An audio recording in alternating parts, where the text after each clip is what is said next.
Yeah, ladies and gentlemen, this is Carsten Walbiner of the HOPES Lebanon project. It's my honor to welcome you to today's event, Creating Opportunities Through Learning, Higher Education in Emergencies.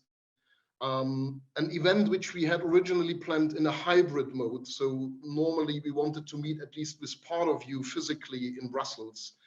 But as you all know, during the last weeks, the pandemic has taken the wrong turn again. And I think it was a good and wise decision, at least for the time being, to switch this event to a purely online mode. But we really hope that there will be an opportunity, maybe in late winter, early spring, to have a physical follow-up event in Brussels, because we all believe that the personal contacts are very important. This is the welcome section. Let me give you a few house rules. You are joining through two different ways, the active participants through a Zoom link and the others through a streaming through the WhatsApp, DAAD, through the DAAD event application. One important issue, this event will be recorded and we plan to publish it later on so that it is available for the public and maybe also those of you who might not be able to attend the whole event today.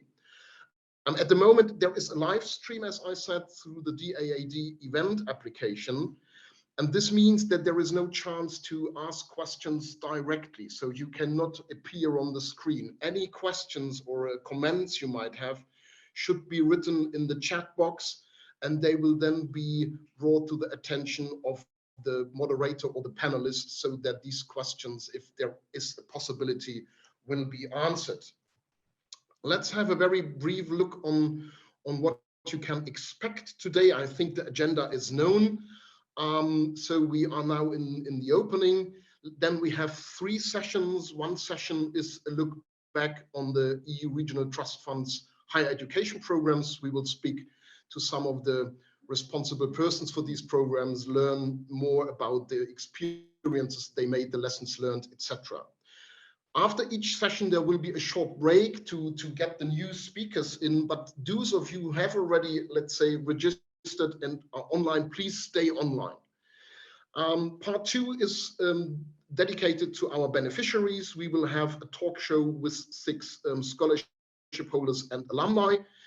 And in the final session, which is then again after a short break, we will explore priorities and recommendations for future interventions in the field of higher education. And then we will have a closing remark. And so 1:45, we plan to finish our meeting today. As the subtitle of our meeting tells you, we are basing our discussion today mainly on projects which were funded by the EU's response fund, the EU Trust Fund in response to the Syrian crisis, sometimes also called the DAAD Fund. And I'm really happy that Angela Azzori of the DAAD Fund, she is the Deputy Trust Fund Manager, has agreed to give a welcome address to the audience today, because it was through the funding of the DAAD Fund, but not only the funding, also, let's say, partly the direction they gave, that we were able to implement the projects we are going to speak about today. Angela is a professional in international development cooperation with a long experience in South Asia and the Middle East. And as I already said, she's currently working at the European Commission, DG NEAR, as Deputy Trust Fund Manager of the EUTF, and is there also a Trust Fund team leader. Angela, it's a pleasure that you are with us today. Thanks a lot, dear Carsten, for inviting me here today. So, dear partners, dear participants, it is indeed a pleasure to welcome you all in this workshop organized by implementing partners of the EU Trust Fund in response to the Syrian crisis involved in higher education. First of all, I would like to thank the representatives of DAAD, Campus France, Nuffic, German Jordanian University and SPARK, who took the initiative of this event in close collaboration with the European Commission. This gathering, even if organized online, indeed, is a very good opportunity to draw some lessons of ongoing higher education interventions funded by the Trust Fund and to reflect on the way forward. Since its creation in 2014, the Trust Fund has been supporting neighboring countries of Syria in their efforts to host Syrian refugees. 120 interventions have been funded for a total of over 2.3 billion euro, reaching over 8 million people. The Trust Fund is active in various sectors such as health, education, water and sanitation, livelihood, social assistance and protection. Unfortunately, with the Syrian crisis soon to enter, unfortunately again, its 12th year, our work remains more relevant than ever. An estimated 6.6 million people are displaced inside the country, and more than 5.5 million are displaced in neighboring countries.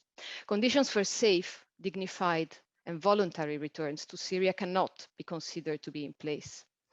The socioeconomic challenges, the ongoing COVID-19 pandemic, and specifically for Lebanon, the Beirut port blast in August 2020, have further exacerbated vulnerabilities of populations. Trust Fund interventions aim at delivering crucial basic services, not only for refugees from Syria, but also vulnerable host communities in Iraq, Jordan, Lebanon, and Turkey. When conditions allow, the Trust Fund also builds the capacities of local and national authorities for better delivery of public services. Considering the needs in primary and secondary education, higher education may be perceived as a luxury. However, the positive impact of higher education as an integral part of a comprehensive refugee response is widely recognized. Higher education plays an important role in advancing refugees' integration into host societies and in developing skills that can be leveraged for entry into the labor market and for post-conflict reconstruction in countries of origin. For these reasons, since its creation, the Trust Fund committed 94 million euro in this specific sector. More than 7,300 young Syrians and disadvantaged youth from host communities have been supported. Of these, 46% are women. These impressive results could be reached thanks to the commitment and expertise of our implementing partners gathered today. Allow me to share some basic information on our common journey so far. The first generation of EUTF higher education projects were designed in 2015-2016 as merely scholarships programs. At that time, the main objective was to facilitate access to higher education, mostly to universities. Syrian high school graduates had recently arrived in host countries, and it was crucial to support them so that they could continue their studies. This is why we decided to extend our ongoing intervention in Jordan, EDU Syria. In parallel, we contracted regional interventions, HOPES Consortium and SPARK regional project, in addition of our support to the DAFI program of UNHCR. In 2018, we conducted an evaluation of our higher education portfolio, which resulted in very important findings. First, the need to adopt a learning pathway linking secondary education, higher education, and access to labor market, because indeed scholarships appear as not enough to achieve sustainable impact. Second, the need to ensure synergy with protection activities, as beneficiaries of scholarships are in dire need of customized support, coaching, and psychosocial support, as well as social cohesion activities. Third, the need to offer a wider range of learning tools for various categories of beneficiaries, for instance, from scholarship to training opportunities, from TVET to support to entrepreneurship, and so forth. Fourth, the suggestion to design projects at country level to improve the overall efficiency of interventions and adapt them to the very different country contexts, while ensuring at the same time that the regional component brings a real added value for beneficiaries, for instance, by improving interpersonal connections prospects. In line with these findings and lessons learned, in June 2019, the Trust Fund Board approved the so-called second generation of Trust Fund projects, embedding the lessons learned until then. All of these projects are currently ongoing, and their implementation will continue until 2024-2025. As you may be aware, the end of the trust fund is approaching. We are currently contracting our last interventions. The upcoming years will be devoted to implementation of contracted actions, monitoring, evaluations, and again, lessons learned.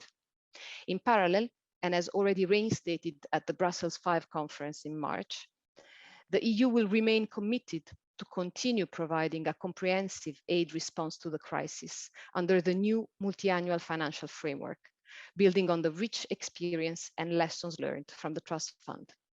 As we are at a crossing road, the event of today is very timely, and I encourage all participants to share their experiences, good practices and challenges, as well as suggestions for the way forward.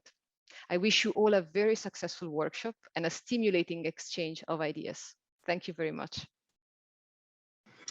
Thank you so much, Angela, for putting our activities in a wider perspective of the work of the Trust Fund, also sharing with us the visions and aspirations of the EUTF, but also explaining a little bit to the audience the genesis of the different interventions and also the adjustment that was done in the light of the lessons learned.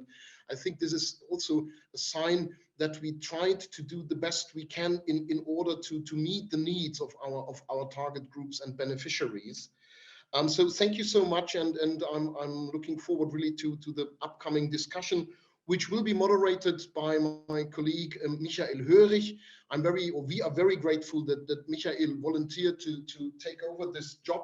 Michael is the head of our Brussels DAAD office, and the office also played an important role in preparing this event, and we will definitely also cooperate very closely with Michael and his colleagues in trying to set up a meeting, as I said, a physical meeting, maybe in late winter or early spring. So Michael, I hand over to you for the moderation of the event, and yeah, please.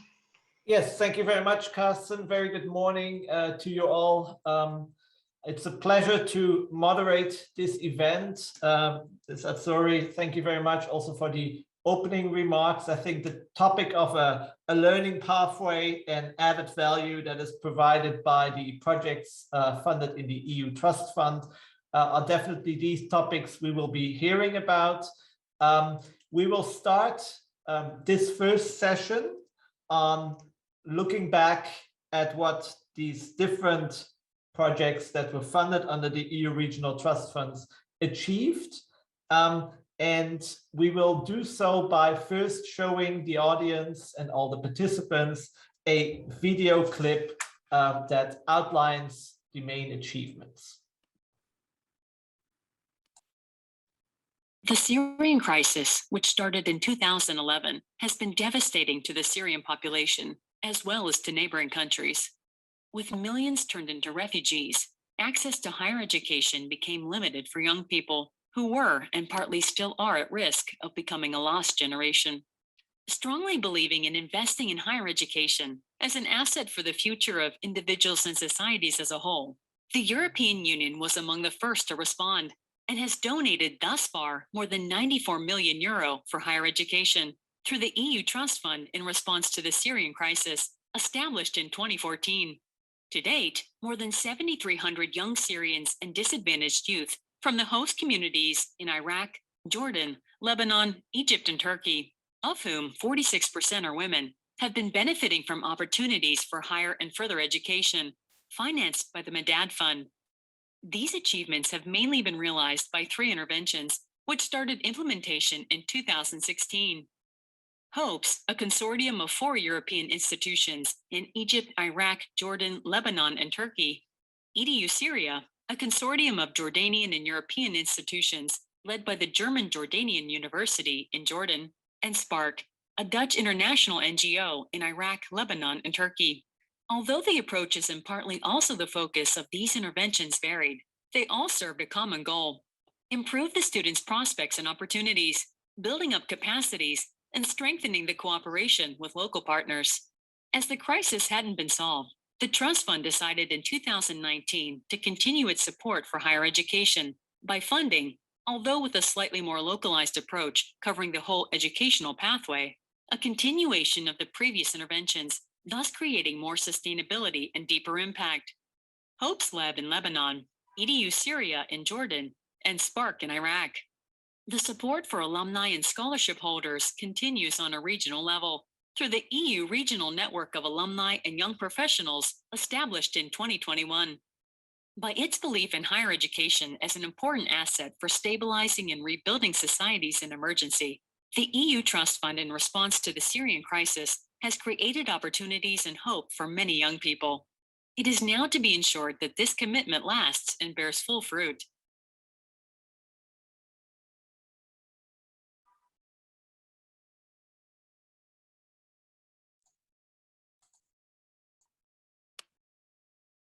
Okay, thank you for showing and preparing this video. I hope that we will now be switching on the Syrian.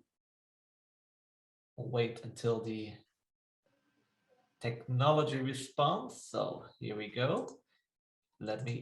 I can't share there we are. Great. So the first discussion round to be started today is around with representatives of leading experts and people who have been involved in the mentioned EU Trust Fund projects. We have Carsten Walbiner, who actually already shortly introduced himself. He's a dear colleague of mine and active in German-Arab cooperation for the past 2 decades. He was the project leader of the HOPES project and is currently the HOPES Lebanon project leader, the follow-up project of HOPES. Secondly, we have with us today, joining us from the German Jordanian University in Jordan, Associate Professor Dia El-Jen Abu Tayyih. He is a doctor in computer science from the University of Siegen in Germany. And he has been active in the EDU Syria project in the past years, which was a higher education scholarship program supporting Syrian refugees in Jordan and underprivileged Jordanian youth. So it's a pleasure to welcome you here this morning in this round. And then last but not least, Yannick Dupont. Yannick, I don't know whether you are here. I hope so. I would love to see you again. I've known Yannick for many years. And he is currently the CEO of SPARK and a Dutch national. He has been working in post-conflict countries since 1994. Very, very active, mainly now in programs that support growth-oriented SMEs and youth job creation in 17 fragile states, primarily in the Middle East, North Africa, Sub-Saharan Africa. And Yannick is also a member of various steering, advisory, and other boards in foundations in the Netherlands and the United States. So this is the round of speakers we have this morning. I will ask each of you, 3 of you, a dedicated question, but of course, if you feel like answering part of that question that another speaker was asked, please feel free to answer that as well. I'll start off with Carsten. Good morning again. Now, in all of these projects that we will learn about, we will talk about, scholarships have been a very central aspect. A core, basically, of a project like HOPES. Now, there is a certain tension, of course, in the fact that you want to provide scholarships for really talented students, and at the same time, we must take in the specific context of refugees, of course, also the personal vulnerability into account. Maybe you can elaborate a little bit on how these 2 aspects were brought together and were measured, balanced off to each other. Carsten. Yeah, thanks, Michael. That's I think a very important question, and it was one of the big challenges I think each each of our interventions phased in a certain way. And we also understood what we did as a learning process. So the former manager of the trust fund once said, we all are learning, because it's in a certain way new for us, it's new for you. And for us, indeed, it was a challenge to combine these two aspects, these two criteria. On the one hand, to find students who are capable of achieving their goals. On the other hand, also taking into consideration their vulnerability. And normally the granting of scholarships is merit-based. So it's the academic achievements that count most. Sometimes it's a little bit, there are some additional qualities or achievements, social engagement, belonging to a certain social or religious groups, but these are normally subcategories. And now we cannot expect that people living in very precarious circumstances can achieve top academic quality. There are individuals, I'm not saying that not someone living in a difficult situation cannot be top, but for the majority, that's not something we can really expect. On the other hand, I mean, a scholarship cannot be an act of charity, just giving someone some money. There is a purpose. And this purpose is expected by donors, by us as implementers, but especially by the students. And that's successfully obtaining a degree. So that's why a student goes to university. It's about finishing successfully studies. And failure is a drama. So failure is a problem for everyone involved, but mainly for the student. There is an enormous disappointment. There is a loss of confidence, but partly also very negative feedback from the surroundings, be it the family or the society. So this creates a huge responsibility for the provision of scholarships. Secondly, now we have the problem of vulnerability. And I mean, if you think of a country of Lebanon, I would say 90% of the refugees and 80% of the Lebanese are now living in a vulnerable status. Nevertheless, we have to try to make these individual situations comparable. How can this be achieved, or how did we manage to do this? And there is one answer that sounds very simple. It's through the creation of a thorough selection process. But this is not as simple as it sounds. It's a very complex process, and it requires mainly two things: experience and expertise. And that's what we not have our own. So we need external help, be it from academic institutions, professors, people working in universities, but also from institutions who know the personal situation of students, like UNHCR for refugees, social welfare institutions. And by integrating these people into our selection, we were able to manage to combine these both aspects, to find students who are able to achieve the goal of studies, but also who were selected because they are the most vulnerable. And I think the low dropout rate we had, especially in the HOPES project, shows that such an approach, which is a bit difficult, also work and time consuming, but in the end, it pays off. So that maybe that's my answer. So the only way to steer such a process is through a very thorough selection with additional partners. Okay, thank you very much, Carsten. So the selection process as a key to identifying the talented students and those that are in need, but the story doesn't end with obtaining the higher education degree, although that might be already quite a challenge.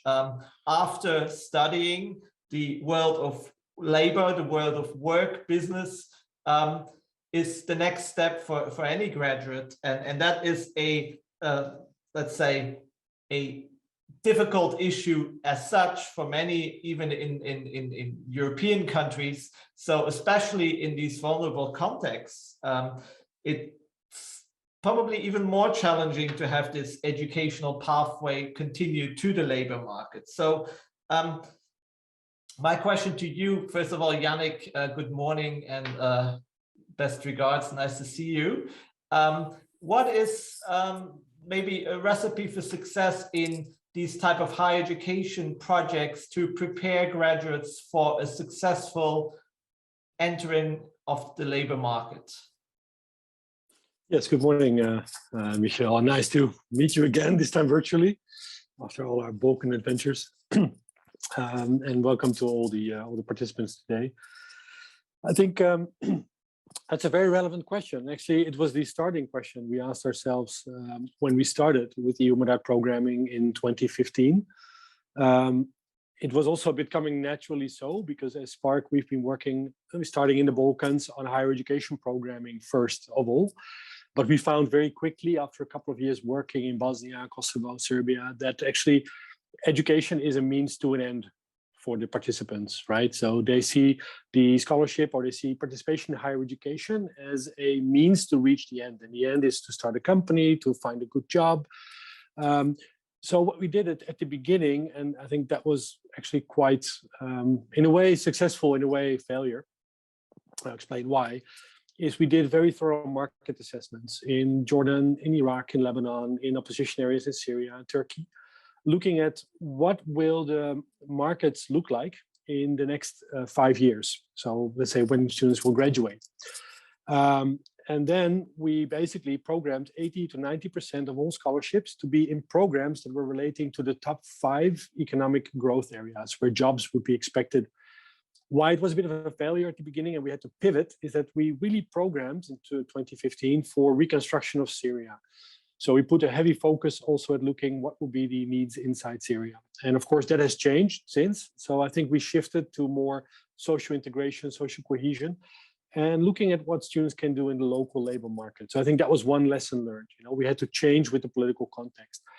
The second is that we started working more and more with universities to look at their existing curricula. So integrate, for example, career planning, entrepreneurship education, doing business projects as part of the regular university curricula where the students were placed in. So I think this relates to sustainability of the action and of our activity. I think that was the second thing we picked up. The third thing, and that was of course COVID, is that we had to do a major shift also to blended and online. I think in Turkey, we had to turn around just physical scholarships to also boosting the capabilities of Turkish universities to do online education. I think they educated 150,000 students online.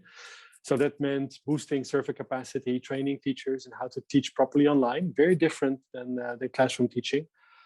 And maybe finally, to name a final, I think, really important lesson is, and that especially happens because we entered all into a crisis area, really localize. And this is very difficult. This is very difficult because when you're in crisis, you want to have numbers, right? Students in the select place, right? But I think from the outset, we've made an effort, and I think we're now already handing over a lot of programs to local universities that are sometimes as capable as we are, or sometimes even more capable than we are, to really continue these programs and to make sure that we do not outlive our expiry date. I think this is really crucial at this moment. I think we need to, and I think it's great to see also the German Jordanian University. We're doing this at the moment with Mosul University, for example. Excellent leadership. And honestly, it's sometimes also hard for organizations to realize that our time has come to, to take not the driving seat, but to go in the back and to perhaps contribute, but not anymore lead efforts. So I think that's the final lesson that we are drawing, that we need to move into that phase rapidly now. Over to you. Thank you, Yannick. Localization and market assessments were the two main topics that I picked up from your contribution, and that's a perfect match to my question that I would now like to ask Professor Abu Taher of the German Jordanian University. All of the projects that we discuss here today relied heavily on the expertise of local partners, and it's obvious that these local partners also will play a tremendous role in achieving sustainability for all the projects and activities that were started through the projects of the EU Trust Fund. Now, Dr. Abu Taher, what role do you see for local stakeholders, and how do you see the chances for creating sustainability for the European Union Trust Fund activities at your institution or in general in Jordan? Please. So thank you very much, actually, Michel, for this question. This is a very important question, and thank you, Yannick, for the intro. And actually, we are very thankful for the EU that trusts a local partner to organize a significant fund locally in Jordan for a very important actually question about the refugees. Maybe during the project implementation, we believe that local partners were able to establish strong connection with local educational ecosystems, like education institutions, government, NGOs, and other organizations. This relation, I think, will continue to exist and will enable us to look and to see for new funding opportunity in the future. So we have the structure, we build the structure with a startup, I would say, fund from the EU to solve local problems that happened during the crisis. And actually, we have the structure. When I just go back in the story, the first project that we received at the EU, it was something that we learned from. It was something, a new, totally new experience where we built capacity in this regard. We built it together with many local institutions, a consortium of many local institutions. And I think this will continue in the future. Now we are able also to look for a future fund and sustainability in the future. And actually, we believe that local partners know more about the local community affairs in terms of culture, language, interest, and needs. And therefore, a local partner can better propose programs that are relevant to their local community. And in terms of the project running cost and overhead, we believe that local partner, I will not say cost less, but actually, since they are really very familiar with their culture or the community in which they are, they have many save potential and they can manage fund or put it in ways that maybe will be not known for others. That is overall, and I think the schema, such a schema, will be very attractive for funder and donor to achieve more in such a situation. And when I look back to what Carsten said, actually, such a scholarship is not based on merits. We have a very huge dilemma in the country with many refugees who need a chance to study, and it is a mass scholarship program where the merits will come in a second place. First of all, we need to educate the majority of the people that we have in such a country. So our approach with the local partner, we see it is until now a successful story. We wished a continuous successful story with the localization. And we really want to thank our European partners who supported us. Now in a phase of Edu Syria, we have an international dimension with the support of DAAD and Nuffic, where they really help us to transfer knowledge in certain areas where we need their help. And it is really a great consortium. Thank you. Thank you very, very much for that contribution.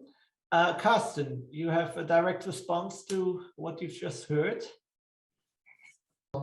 If I may, I don't know what your plans now are, but I would like to comment on what the two colleagues have said, or to underline. If that's now the right moment, I can do so. If you have other plans, please. I might. I mean, this is the point of having a conversation, that we interact with each other. Okay, one point, I mean, definitely what Yannick mentioned, and you mentioned it too, it's why are people going to university? I mean, 95% want to improve their situation in life by starting a business, by finding a good job. I think only maybe 5% are doing it, first of all, for the personal development. So this ideal of becoming a better human being, or whatever, however you see it. So, and this puts a huge responsibility on us. And especially if you understand that we are talking about higher education in emergencies. So we are talking about countries who are often very heavily affected by different forms of crisis. And I remember when we were working in Turkey, one of these years, I don't know, 2017 or 18, when 1 million Turks lost their job within 1 year. So there was an enormous problem in Turkey itself to provide Or if I think of Lebanon, what are now the possibilities of finding a job? What can you, I mean, if a country is nearly at the edge of a total collapse, it's difficult even for highly qualified people to find a job. And let's say there are also limits. You cannot all turn them into entrepreneurs. Also, there is not enough demand and buying power. So we should always understand that what we are doing is, of course, part of a greater thing of global or regional conflicts, which also to be solved need to be addressed on many, many levels. So also we have to see how we can combine our activities with livelihood programs. And this leads me to a second point, the question of sustainability and localization. Definitely, I fully agree with what Yannick and Dia have said on the importance of local players. But we also have to be aware that many of them depend on funding. So if I think of our short projects we funded in HOPES-1, implemented by a variety of institutions, in Turkey even some how it's called, city administrations applied successfully, but most of them could not continue due to a lack of funding. And by nature, a project like HOPES or EduSyria is limited in time. So I think what we have to look into is to find also more coordination among donors in creating continuity. So if one project has ended, maybe another donor could provide then for the best projects a continuation or a topping up, or however you call it, because any project that dies, there is an enormous loss, not only of engagement, of commitment, but also there is a loss of information, of knowledge, because if you don't continue after a few years, most of these projects cannot be revived anymore. So I think here also one of the issues that is very important is to have a better coordination among donors in creating continuity for previous funding. Okay, thank you very much for sharing your thoughts and responding to the previous two speakers. I would like to ask them also, would you like to continue this conversation or have anything to add to what Carsten said, Yannick or Abu Tahir? Yes, please. So thank you very much, Carsten, for the comments and regarding the employability. And actually, all the countries in the region, they have their own problem with employability, and you have a point. But let us talk about education and employability. First of all of us, all three institutions, we follow the no loss generation. So we want to have from the refugees population that we have, the doctors and the dentists and the engineers. We don't want to have them not educated. We really want to have a certain level in this group of people. And the other thing, if you look to for example, to the philosophy of Jordan in the past, maybe and now, Jordan as a country is poor in resources, but they have very good educational system where they educate people and they export talented people in the region. And this is a model where we can actually follow. And I think Spark, they actually follow something like that with the Qataris. Maybe Yannick, you can say something about it, where we have really a very country who needs many resources, many peoples, rich countries, and they are looking for talented people. It's not only the Gulf regions, also in Europe and in America. So I think education is a key for a better life. My philosophy is that we should not handle refugees as small children, that we just move them from the one step to the other and just plan everything for them. So maybe we provide them with good education, and after that they will find their way in their life. When I recall my family story, my dad was refugees. He got thanks a DAAD scholarship, and actually he found his way in the life. All the family profited from that. none of my whole family or my brothers or siblings got a scholarship after that. But this one scholarship was something sustainable for the future, for the generation who came after. And actually, my dad is, until today, he's a refugee without any work permit in any country. So he achieved it with a scholarship, a DAAD scholarship, I would say. Thank you very much. Indeed, I think educating and then letting people find their own way, create their own chances is definitely something that all projects should be having in common. Yannick, last comment before we go to a round of questions from my side. Oh, we cannot hear you, Yannick. Still on mute, yes. Apologies, mute. Maybe just to build on what I just heard from Karsten and Dia, I think, when you look at sustainability, this is always a big thing. And of course, even if you localize, you need funding towards the localization. I do think if you localize successfully, the cost effectiveness of a localization effort, besides also having more qualitative impacts, as Dr. Dia also mentioned, is actually quite huge. So I think it must always be also seen in this light. You need less resources if you successfully localize. And if you do it well and you build well capacity, then there is no loss of quality. In my view, longer term, it will even increase because you get really locally driven development. The problem is, as I see it, with this program or any program, is that, of course, international donors work according to political priorities. So I recall this from the Balkans. Once the Balkan wars were over, we all went to Iraq. When the Iraq was no longer fashionable, we went to Afghanistan. Then that was already winding down a bit. Syria came up. Now we're back to Afghanistan. So, of course, the international budgets are limited, and they will always move with political priorities that are linked to migration streams, to security of the European borders. And so I think as development actors, this is really a challenge. So what indeed we've done, just maybe to end my comment, is that what we've done is we've tried to leverage. So I think with the support of EUMADAD, I think it's about 30-40% of all the scholarships we've been funding. So with the Dutch government, but also particularly need Qatar, also now from Emirates, we have received support from the Islamic Development Bank, the Arab Fund for Socio-Economic Development. We've been heavily engaging with regional partners that actually have a vested interest to invest in their region, and that have been taking on actually a very big share now of the new phase of our programs, let's say, one. And two, I think this is to systemic change. I think it's really also about seeing how things can be integrated in the regular systems. So if indeed we have a better educational curricula to start with, or if you have, let's say, economic activation of graduates, it becomes an economic contribution to the local economy or to the regional economy, you also have a better case for seeking out investment.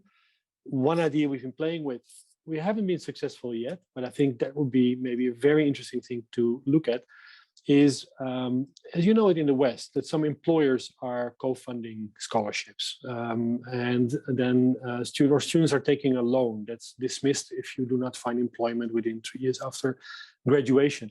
So I think we're also about to test some of those modalities where you could look at it as an investment that needs to be partially repaid to a next generation.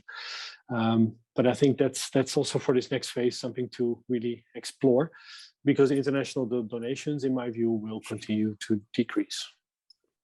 Thank you very much, Yannick. Let's build a bridge to the next session where we will be talking to some of our students and alumni of the different projects. Now, if you look back at the achievements of HOPES, of SPARK, of EDU Syria, maybe you can come up with a very concrete example of how you have impacted the students, the graduates, the alumni in your individual projects.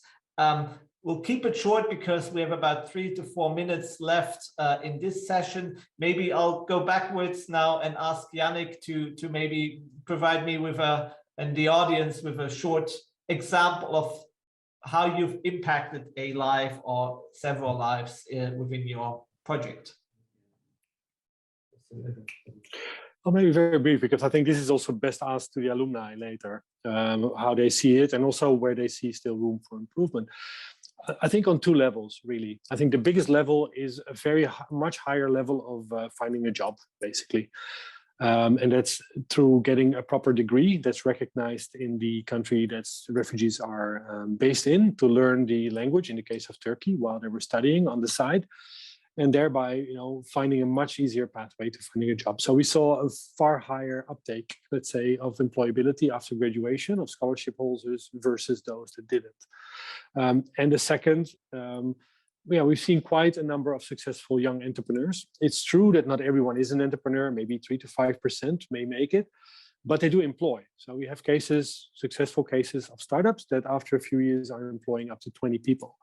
And those are 20 jobs. And then it has a much wider effect. It also has a very important social effect, because it's demonstrating to the, I think, skeptical local community, host community, that a refugee population is not just a potential burden, but actually can be a really economic contribution to society. So I think that, highlighting this and showcasing this has a bigger impact than just the livelihoods of the families involved, but also the social acceptance and integration of these students. Thank you very much, Yannick. An example from the EDU Syria project? So actually I have a story from the interview that we had. So if you allow me to share it with you, so to see how a scholarship impact the life of the student.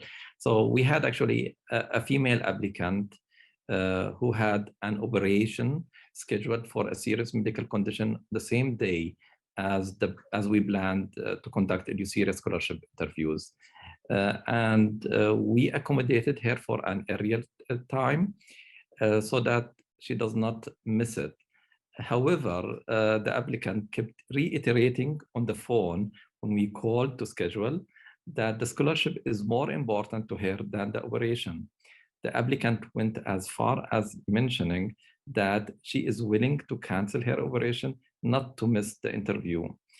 I think from the story that we had from the applicant, that the applicant mother is also under her care and is hospitalized with a serious medical condition. The applicant was the only source of support for her mother and daughter since she was divorced. And the applicant iterated at the end that the scholarship meant everything to her. And actually, everything to her to help her out of her condition. And actually, this was a comment that was common among the most female that we interviewed in EDU Syria. And I have to say, we had more females applicants than young peoples. And if you hear such stories and condition, you can see the impact of a scholarship for peoples. And even they just put it in front of their health situation just to got it. I hope we can have something as a lesson learned from such a story. Thank you. Thank you very much for sharing this powerful story and sharing with us some of the insights of your scholarship program. Now, Carsten, in brief, same question to you. Could you provide us with a concrete example of how you provided impact through the HOPES-LEB project on the daily lives of students or graduates? Yeah, I would also like to share very briefly an individual story. It's about, some of you might know him or remember him. It's a Syrian refugee in Jordan called Muhammad, and he was the first from all the inmates of the Atari camp who achieved the bachelor. This was with the help of Dafi, and then with our help, he was the first to graduate with a master. And the first important point is he chose classroom teaching. He could have studied different things, but he said, no, what we need is education for our people. And the day when he graduated, it was a moment of great joy, even up to Brussels. So we got messages from the Madad Fund, and everybody congratulated him and us. And it was not by chance that he made it in the end to become a face of one of the EU events in Brussels. So he was then in an exhibition, and he was on the cover of the brochure. But it's not so much the achievement that was impressive. What I will never forget is the way how he informed us on it. He sent us a letter of thanking us, that's normal, and he thanked us and the EU. But those who he thanked mainly were the 2 education officers who worked with him during 2 years, 2 young ladies who could have been his younger sisters. And he clearly admitted that he wouldn't have made it without their help. There have been more than 200 contacts between the 2 and him. And he really said, I was so impressed how these 2 young Jordanians were always available whenever I had a question. And I think this is very important. It shows how needed counseling and supervision is. And I think this is the way how lasting relations can be built. And I, as Yannick said, I think we will now see also in the second session a couple of other examples. There could be many more, but this was really something I will never forget. Also in the relation with a student, this trust and mutual understanding that had developed over time. Thank you very much, Carsten, and thank you to all 3 panelists, and in fact for sharing these insights, for looking back briefly at your individual projects, and for building that bridge to listen to the next session, which will come up at 11 o'clock Central European time, so 1 hour later in the Middle East, where we will listen to students, alumni of the various projects sharing their stories. So thank you very much. A round of virtual applause to the panelists. And we will be back in 6 minutes at 11 o'clock with the second panel. So stick with us, grab a cup of coffee or something healthy to eat, and we'll be back with some stories from the project. Thank you very much. Thank you. Okay, I hope everyone is back from a well-deserved break. We will have another break after this session, but I do hope that you are ready now for the core of this event, the real stars of all of the projects that have been conducted, the students, graduates, and alumni of these projects. So I'm very, very happy to meet and greet 6 distinguished graduates, alumni of all the projects we have here. I will shortly introduce them because they have submitted their bios, and some of them also quotes that have defined and shaped their lives, which I would like to share with you. And after introducing all of them, I will ask you, get into a conversation with them on some of their achievements, their aspirations, their current working conditions, and so on. So that's the plan for the next, roughly set 45 minutes. Looking forward to getting to know all of you. And I would like to start with introducing to you Abdulrahman Al-Haidar. He is a SPARK alumnus. He was, he is a 27-year-old refugee from Syria. He fled Syria in 2015 and settling in Mersin in Turkey, where he enrolled in a linguistics program and got scholarship and support from SPARK until his graduation.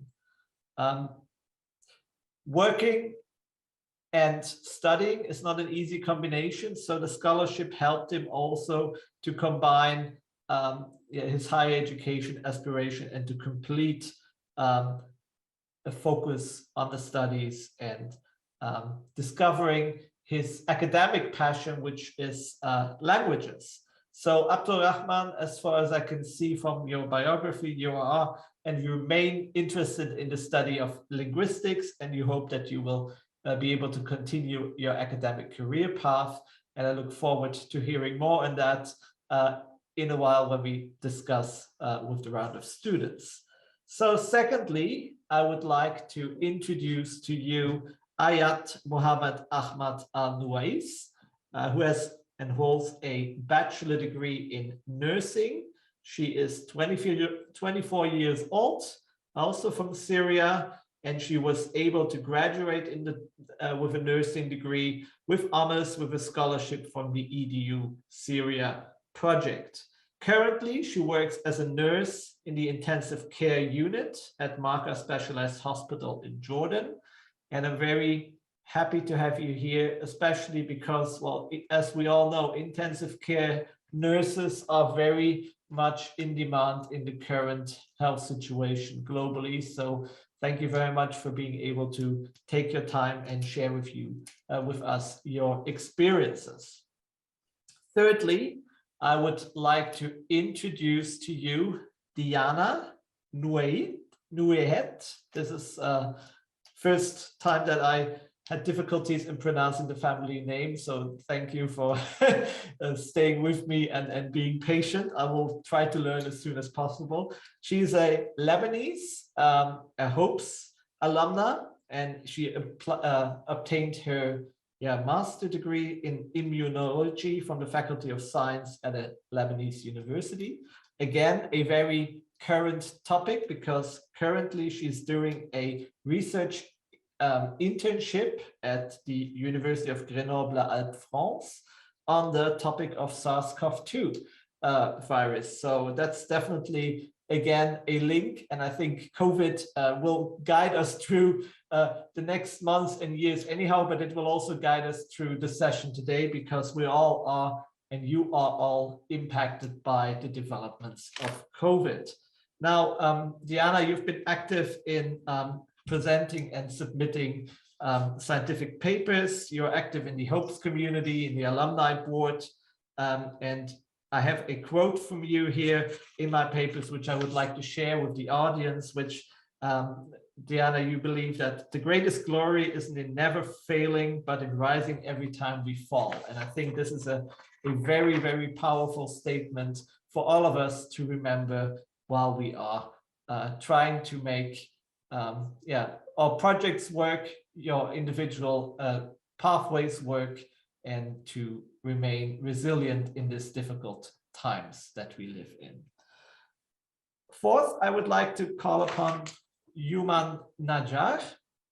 She is a SPARK alumna from Syria as well, 27 years old, a graduate in food engineering, graduated in Turkey at the University of Gaziantep with a scholarship from SPARK and the Madad Fund.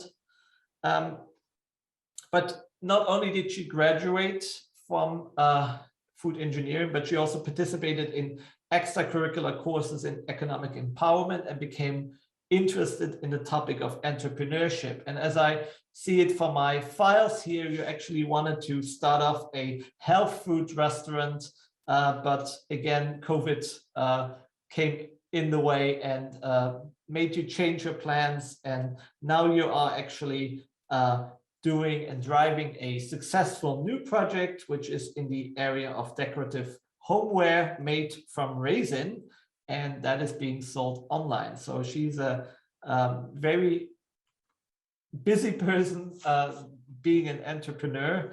And her quote I would like to share with you is the following: "We are facing too many problems every day, and we are overcoming these problems just to achieve one goal: to return to Syria and rebuild it.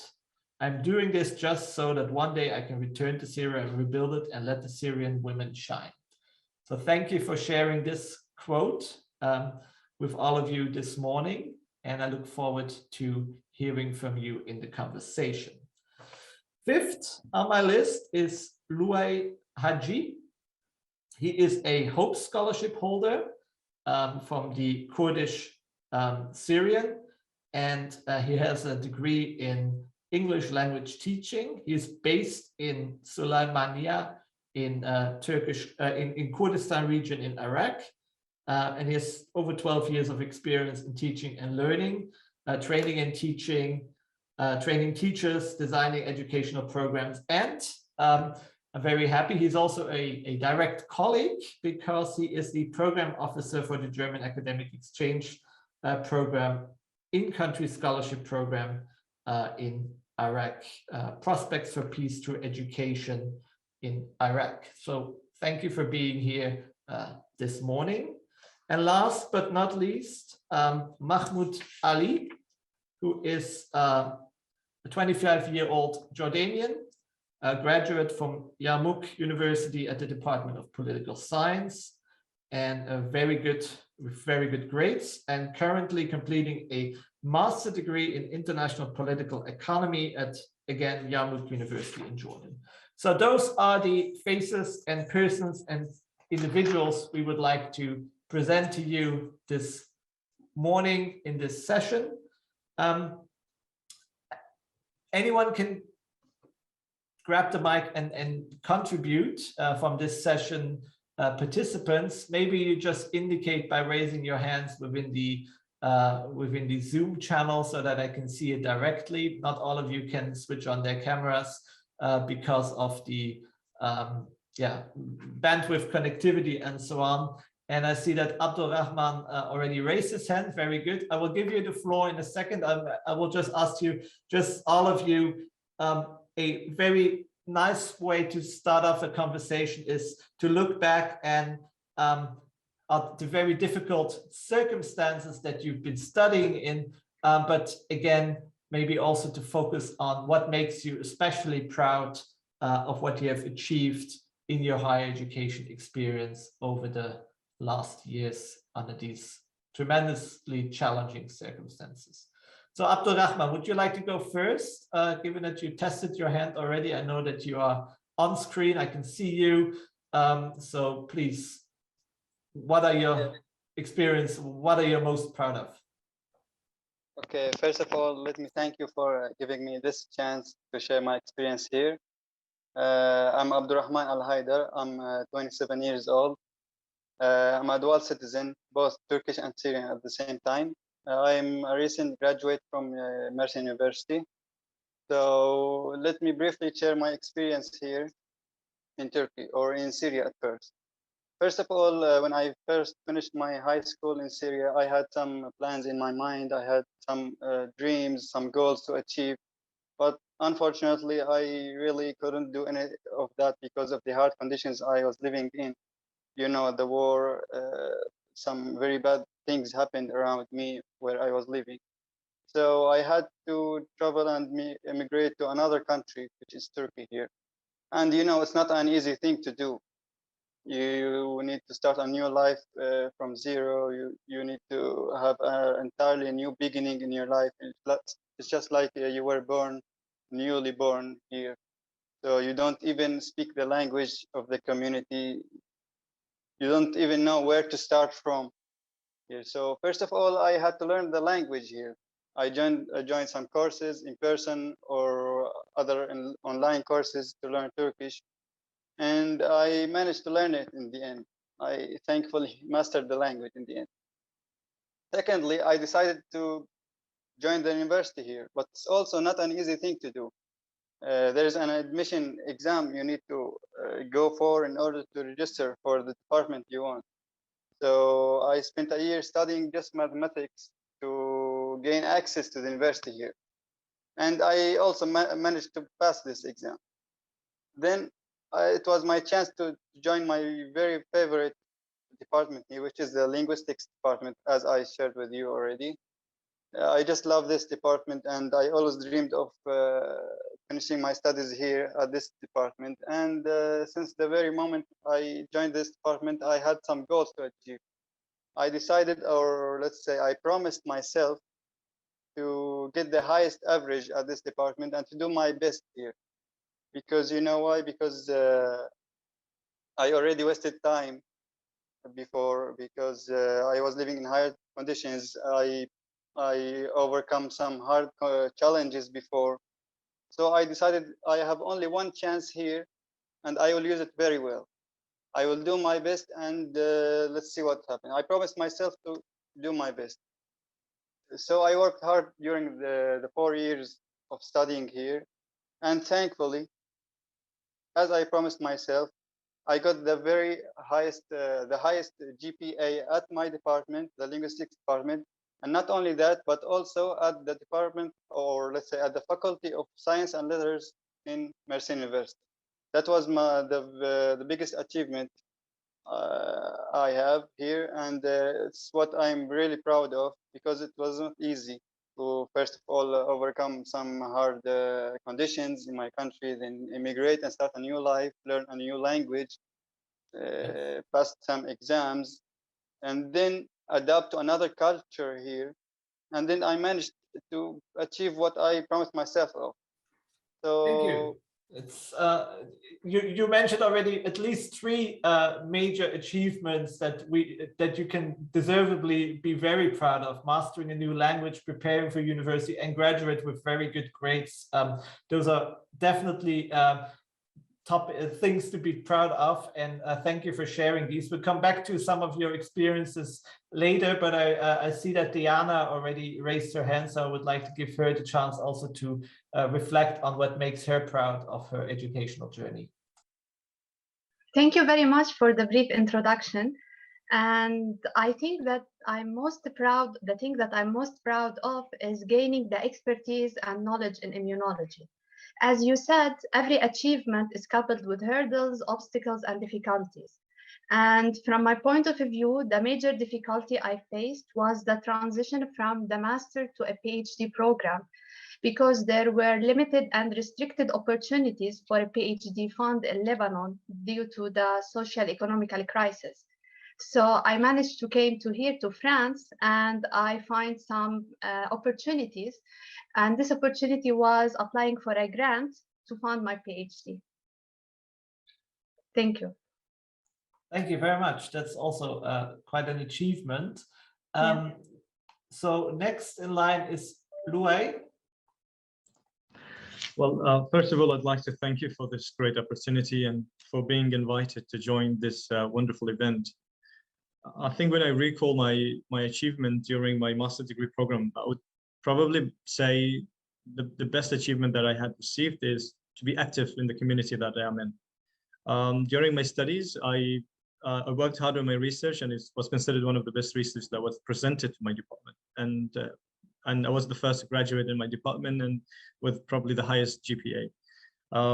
So I think this is one of the wonderful achievements that we can possibly get, is to have an impact in your community and to have an impact on where you live and where you study as well. I think the second achievement that I believe I had is to be able to give what I took. So when I got a job at university and I started teaching at university, I think this is where you can really share the experience that you have and the expertise that you get. And this is where you feel like, I think this is the feeling that you get, that refugees as well are as capable as host community whenever they are given the opportunity. And I believe these 2 achievements is just being active, and I know that you have a value in where you live and where you work. And I think these 2 were probably the best feeling that I got. Thank you. Thank you very much. That's great to hear, and very impressive indeed. Now, it's a tremendous privilege for me to ask you all of these questions, but I would like to mention to the audience listening in today, you can also ask questions by writing them into the chat, and through some magical mystery way, I will get to know at some point what questions you've asked, and we can then also feed them into the process of the interview with the students and the alumni. So please, for the general audience, do ask questions. We will have time at the end of the session to look at these questions. But maybe coming to the 3 other student alumni that haven't answered yet, maybe I can just ask you, Ayat, what are you most proud of your educational achievement? Or who's now in focus? Yuman. Yeah, okay, then we start with you, Yuman. Sorry, I couldn't hear. What's your question? My question to you is, what are you most proud of your higher education experience? Yes, at first I want to thank all of you to helping the Syrian youth. At first, I want to introduce myself. I'm Juman Najjar, Syrian student resident in Turkey. I'm a food engineering graduated student and one of SPARK Madad alumni. I came in 2013 to Turkey for searching for a safe life, escaping from war. At that time, I left my study. I was always the first in the primary and secondary school. Suddenly the war came and I couldn't complete my study. There was so many obstacles. I'm married. I'm a mother for 2 children. I have to be a mother and a wife and a student, and I have to work to could pay the university fees, and that's really a very difficult situation. But I didn't give up. I applied for so many scholarships, and finally I was accepted by Spark Scholarship. She helped me and she stood by me from the first block in my journey, in my studying journey, until I graduated. And not that yet, I have the chance to be an entrepreneur because of the training and workshop program that were held by Spark, like civic leadership, economic empowerment, program skills development, and etc. And languages enhances. All of that helped me and helped all of the students to draw their future. And I won in a competition.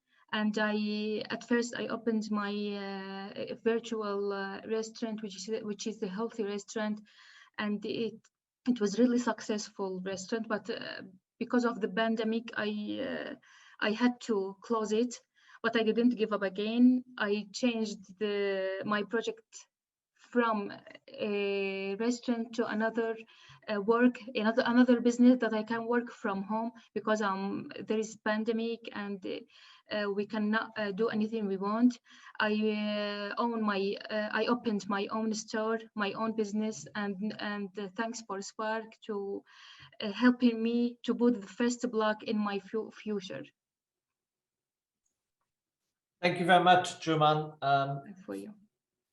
For sharing with us. And I'm sorry to hear that the healthy restaurant, I would have loved to be a customer at your healthy restaurant. Maybe someday we will be managing again to do this type of experiences. But in the meantime, I think it's very impressive that you've always managed to alter your plans and to adapt to the situation. So thank you very much for sharing this with us. Thanks for you. There is a message I want to say to every woman in the world.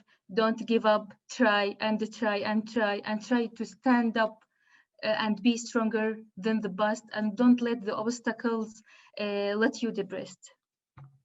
Thank you. Now, I would like to see whether I can get Ayat also to contribute to this session. I can see you on my screen. Can you hear me, and can we hear you? Yeah, I can hear you, but I want to thank you first. Then I need to talk in Arabic, so I can explain myself more. Here, Miss Salam will help me in translation. Okay, that's fine. Thank you. Okay. مبدئيا أنا كنت فترة المدرسة والفترة الثانوية من الطلاب الأوائل والمتميزين. بعد هاي الفترة أنا دراستي توقفت لمدة سنة بسبب العوائق المادية اللي واجهتني.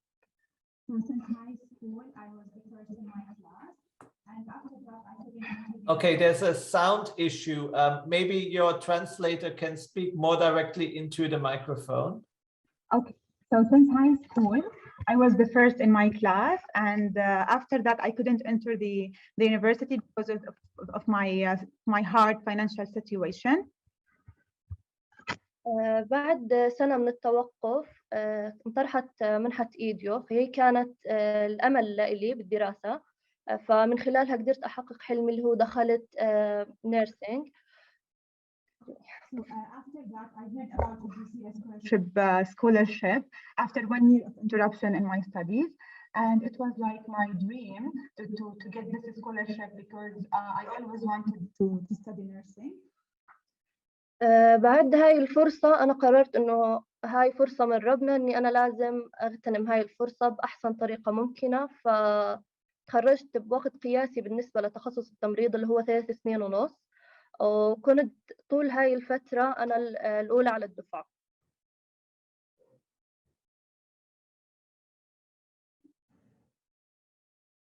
Performance, I finished the program in 3.5 years instead of 5 years because nursing takes 5 years to complete. النجاح اللي بعد هيك اللي حققته اللي هو الإشي اللي أنا أصلا كان هدفي طول الحياة، إني أنا أوصل أشتغل بالإنتنسيف كير يونت، لأنه بالنسبة لي هاي هي الفرصة إني أنا قادرة أساعد، قادرة أقدم الطاقة اللي عندي، شغفي بهذا المجال. والحمد لله اليوم أنا موجودة بمشفى وبشتغل بالإنتنسيف كير يونت.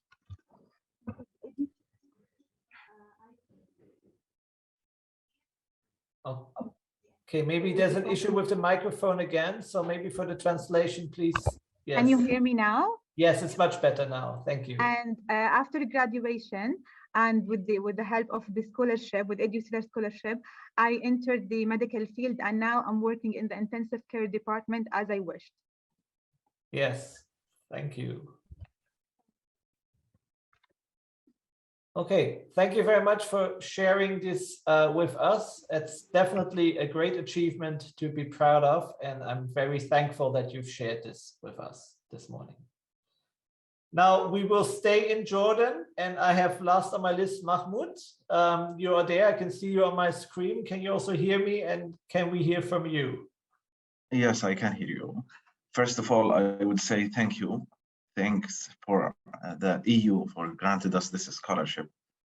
I would say also that I'm proud the most about two levels in my life. The first level was the bachelor degree. I delayed 3 years to get an opportunity to access the university. So I accessed the university when I was 21. And then I promised myself to be end this level in the shortest period allowed. So I achieved this period as the second rank in my department in 3 academic years, less than 3 actual years. And then I read an announcement applied, and fortunately I got this scholarship, and I always promise myself that words I managed to finish this level in 3 academic semesters. Now I am ending my thesis about globalization and my master's degree in the title of International Political Economy. So I would say thank you again. Okay, thank you. So with my simple question to all of you, we've covered already quite some ground, because not only did you share with us what you are proud of in your academic achievement, but you also covered to some extent the question of what are you doing now? So I know that, for instance, some of you are studying, continuing education, some of you are working, some of you are pursuing further research.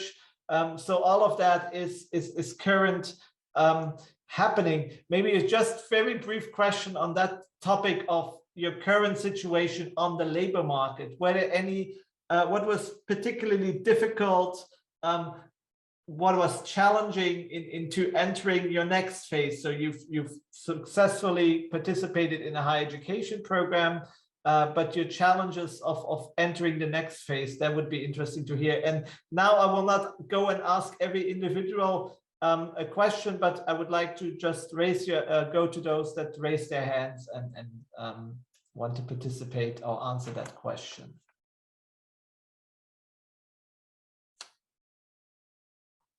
Yes, starting with Abdulrahman. Right now, I'm working at a logistics company, but sure, that's a temporary thing because my goal is to become a professor at the linguistics department. That's what I have been thinking of for many years now. But it requires me to go for master's degree at first, which I couldn't go for this year. So right now I have a job, but I will apply for the master's degree later if I get a chance, and I will also promise myself to be a professor at the linguistics department and also to finish my master's degree with very good grades, with a very good grade. And on the other hand, I also have some small business ideas that I want to finish. I have some ideas in my mind, some small things to achieve, some small, let's say, some ideas that I can make true to gain or to have my own business, to build my own business. So that's all. I want to go for master's and be a professor, and I have a job right now, and I also have some small ideas. Okay, thank you. So maybe one more on this topic, Louay. Well, I think the question was about the challenges that people face. Personally, I was working before I get my scholarship opportunity, to be honest. But I have been in touch with a lot of colleagues who did face a bit of challenge, and I think it's shared in other communities as well. And I think one of them is the language barrier is probably one of the challenges that people face when they finish their graduation. In our context, at least in Kurdistan region in Iraq, English is in such demand, and majority of graduates don't have it. Another issue that many graduates don't have proper understanding of how to apply for work. They might be very good in the field of work and in their field of study. They might have a lot of knowledge, but unfortunately, their lack of understanding of how market works and functions, doesn't allow them really to apply for jobs. Another challenge that probably people face is also the networking. Not many people are well connected in terms of knowing where to apply and how to even get job opportunities. So I think in my context where I'm currently live, I think those three, the languages, the lack of understanding of basic career skills, and along with the not having a proper network are some of the challenges that people face. In addition to that, I think the situation has already been challenging for many communities as well due to COVID-19, due to the economic crisis that Kurdistan region and Iraq is facing. So I think there has been a lot of challenges that comes from the nature of being a refugee or not being part of the community. And at the same time, there's a lot of challenges that comes or stem from the community itself because of the global crisis that the world is going through at the moment.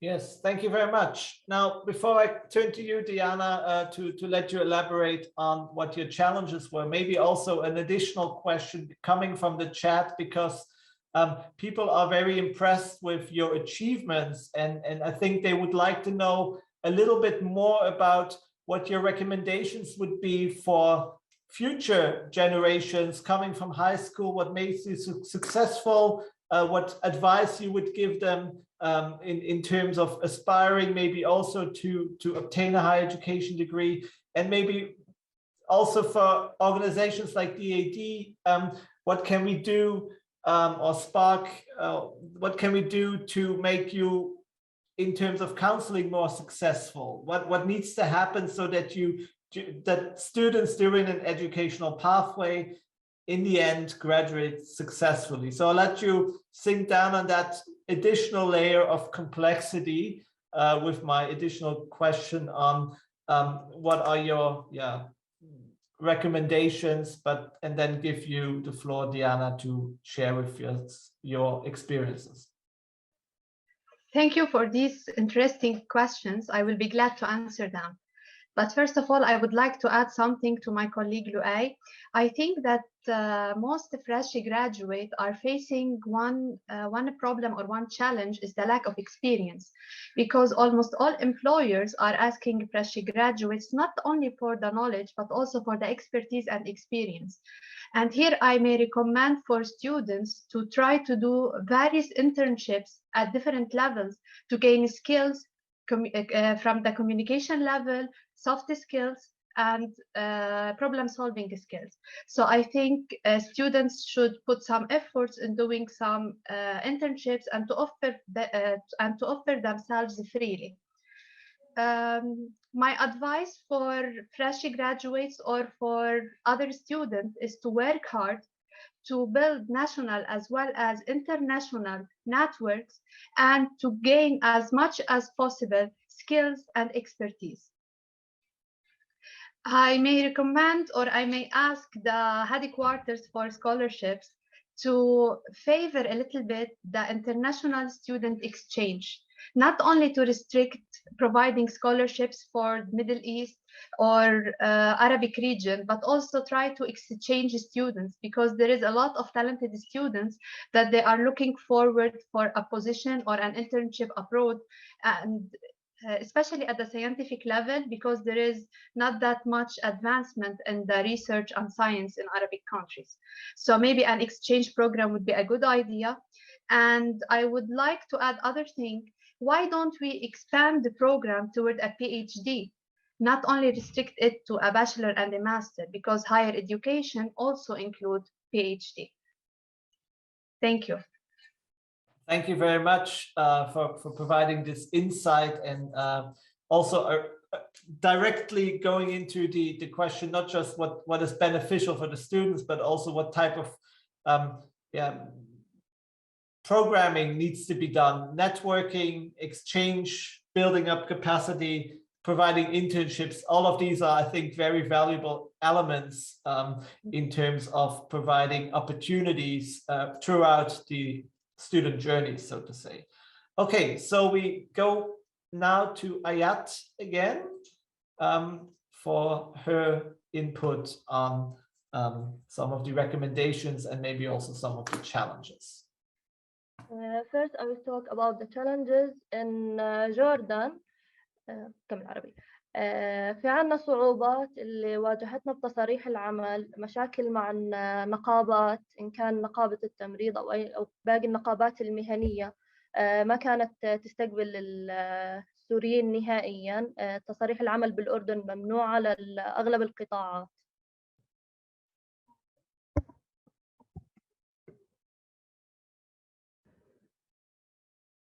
Same issue with the sound again. Do you hear me now? Yes, now it's good. Okay, so first of all, I faced some problems regarding the work permits, as Syrians in Jordan must obtain work permits in order to be in order to work legally in the country. And after that, because of the long process of the registration in the trade union of nurses. توصيات من هذا الكتاب على هذا الموضوع لهذه المشكلة اللي بتواجهنا، إنه لو يتم حل هاي المشاكل قانونيا أو التوصيات، إنه الشخص اللي اجتاز بنجاح نسمح له العمل، لأنه إحنا بالنهاية الهدف من المعلومات والدراسة اللي إحنا بنتعب فيها إنه إحنا بالنهاية نكون منتجين بحياتنا وقادرين نوظف هاي الخبرات بشكل عملي.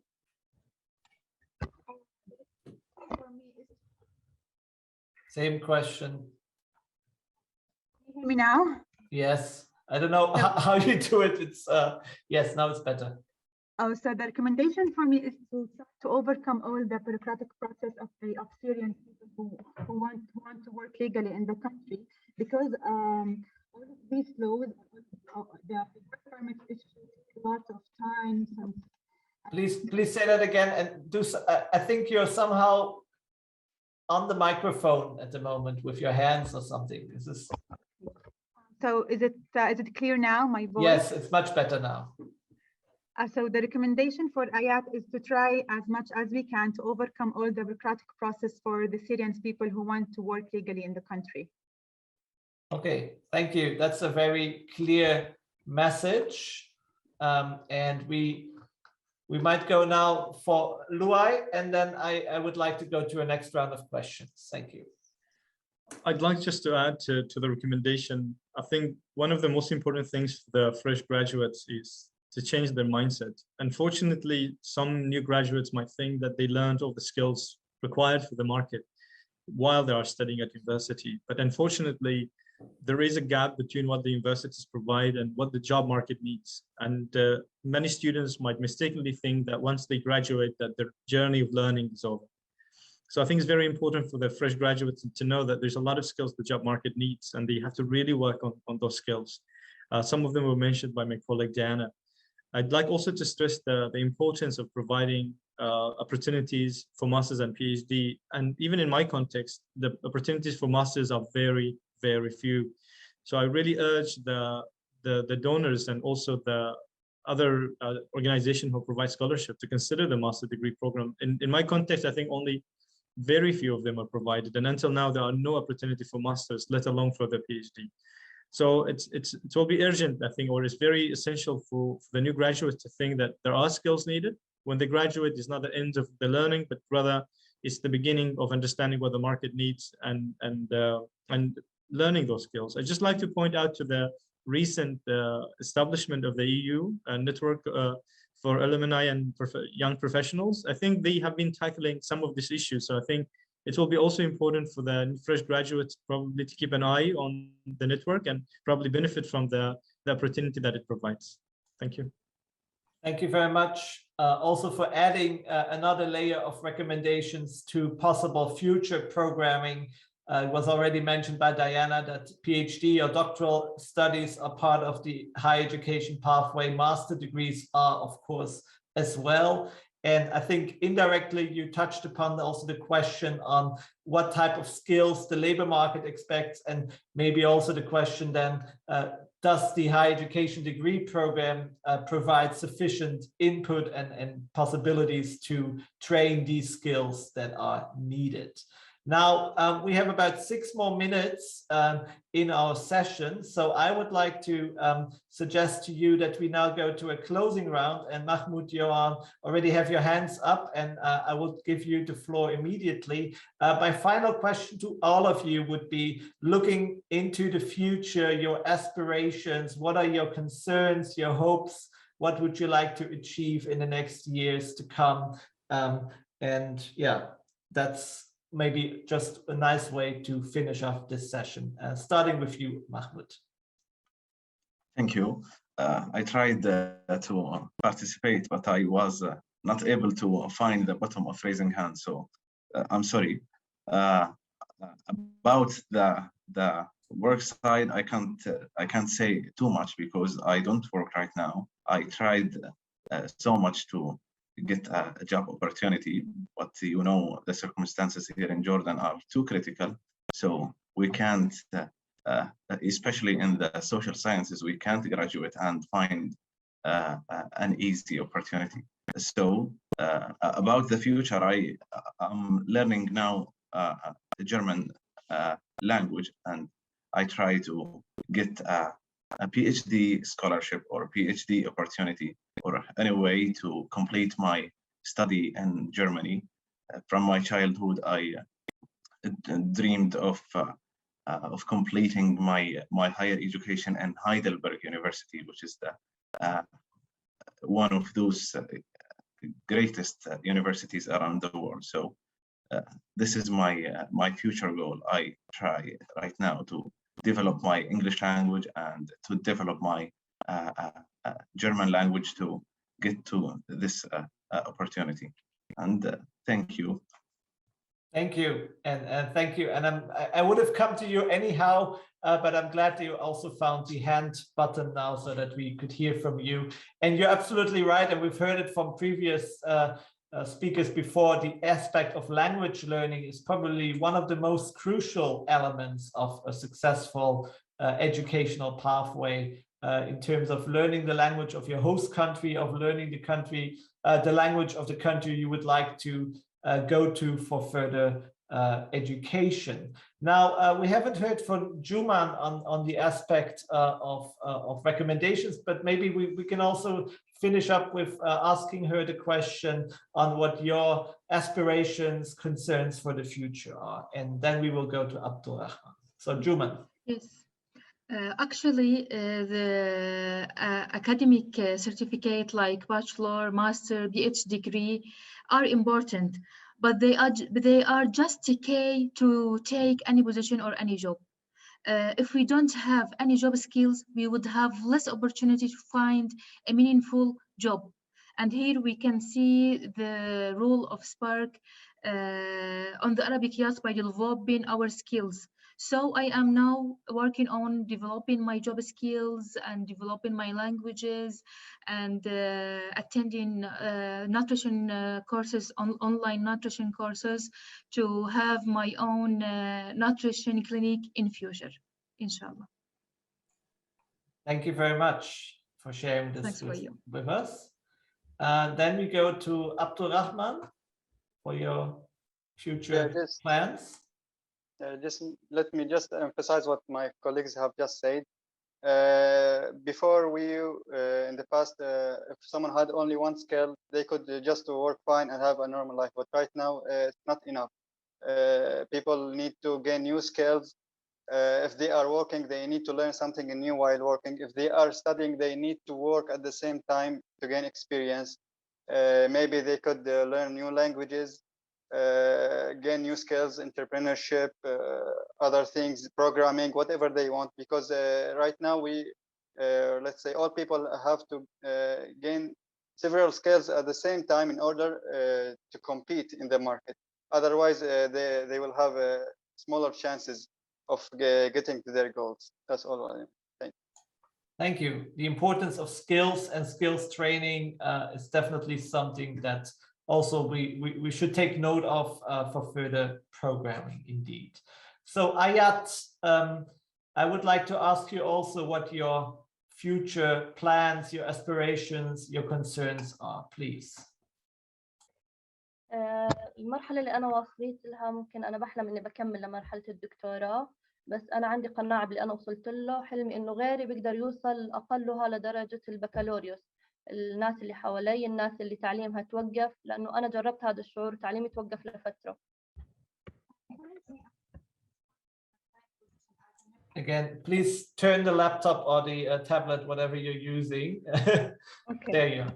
So currently I am satisfied with my current position as an official nurse, but I really hope that one day I will complete my PhD degree, and I really want all Syrians all over the world to get the same chance, the same educational opportunity that I got. Thank you very much. And we continue. Two more. We go to Luay in Kurdistan. Iraq. I just want to stress one point, and I would like to refer to what Dr. Carsten has been saying. When a program finishes, a lot of things dies with it, knowledge, information. And I'd like here to make this important, I would like to say this important thing.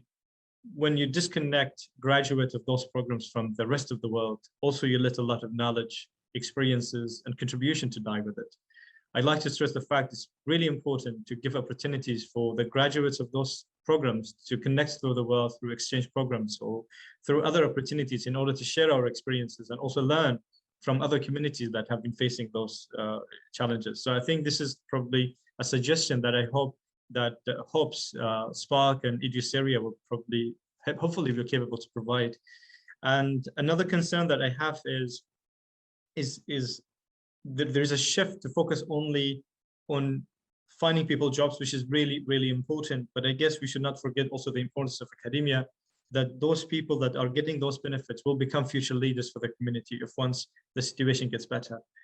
In my context, in Kurdistan region, unfortunately, there are currently no master degree programs provided at all from my own knowledge. So I hope that there will be a scholarship provider for masters, because if students are not given this opportunity, then you're not going to have university teachers in the future. And this will probably be very catastrophic for the education sector in this region.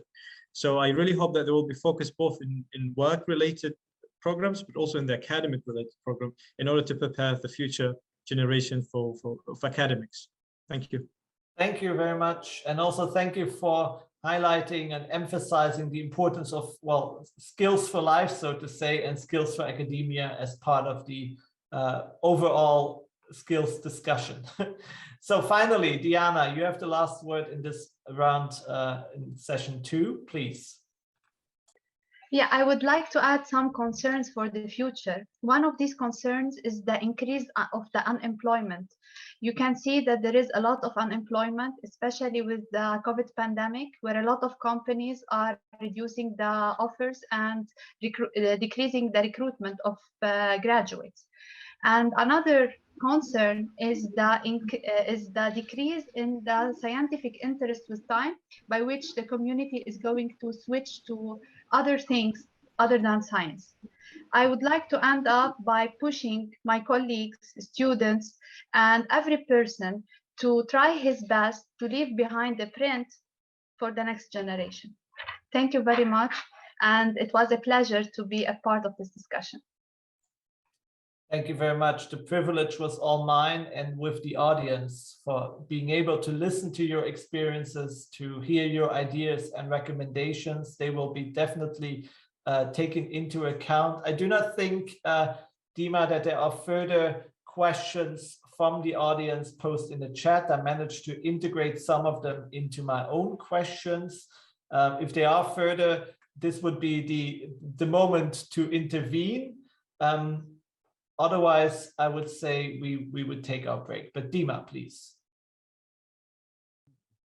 We have several questions, none in Arabic. The one in English, let me read.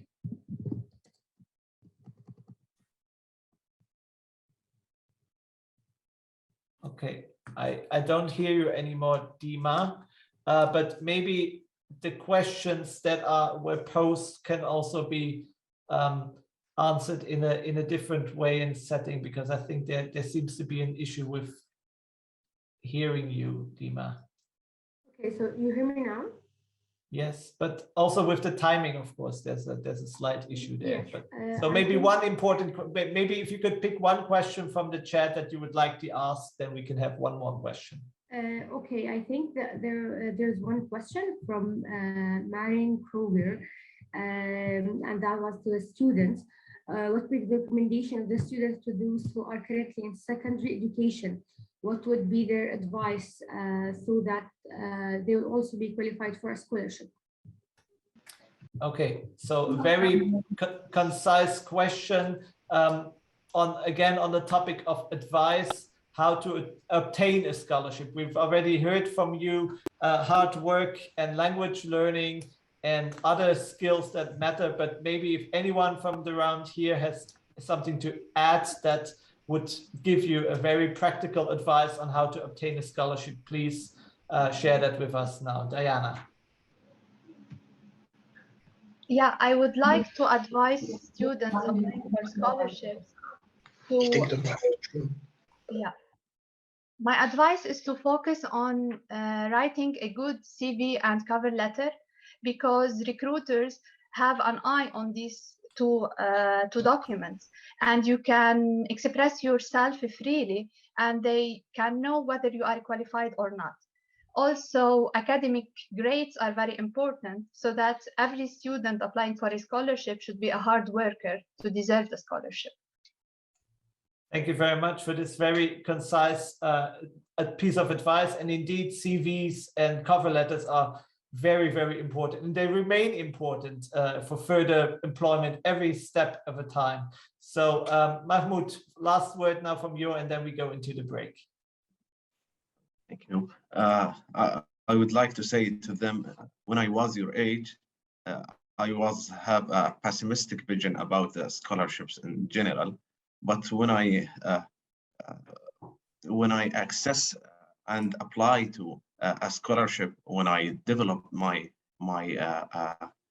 English language, when I develop my GPA in the university, I found it a real scholarship, and fortunately I got it. So don't ignore any announcement of scholarships. Okay, thank you very much. And with these wise words from Mahmoud from Jordan, I would like to close this session. Thank you very much for sharing your experiences, for being such wonderful leaders and examples to the communities you're located in, but also to those where you come from.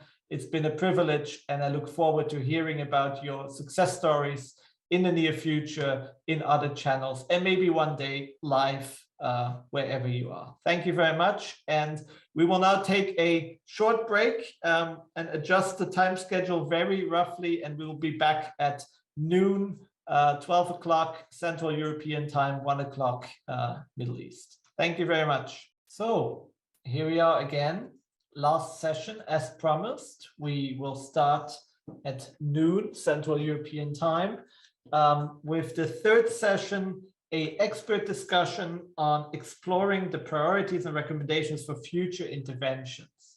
Now, we've heard already quite a number of recommendations from the students on what future programming should take into account.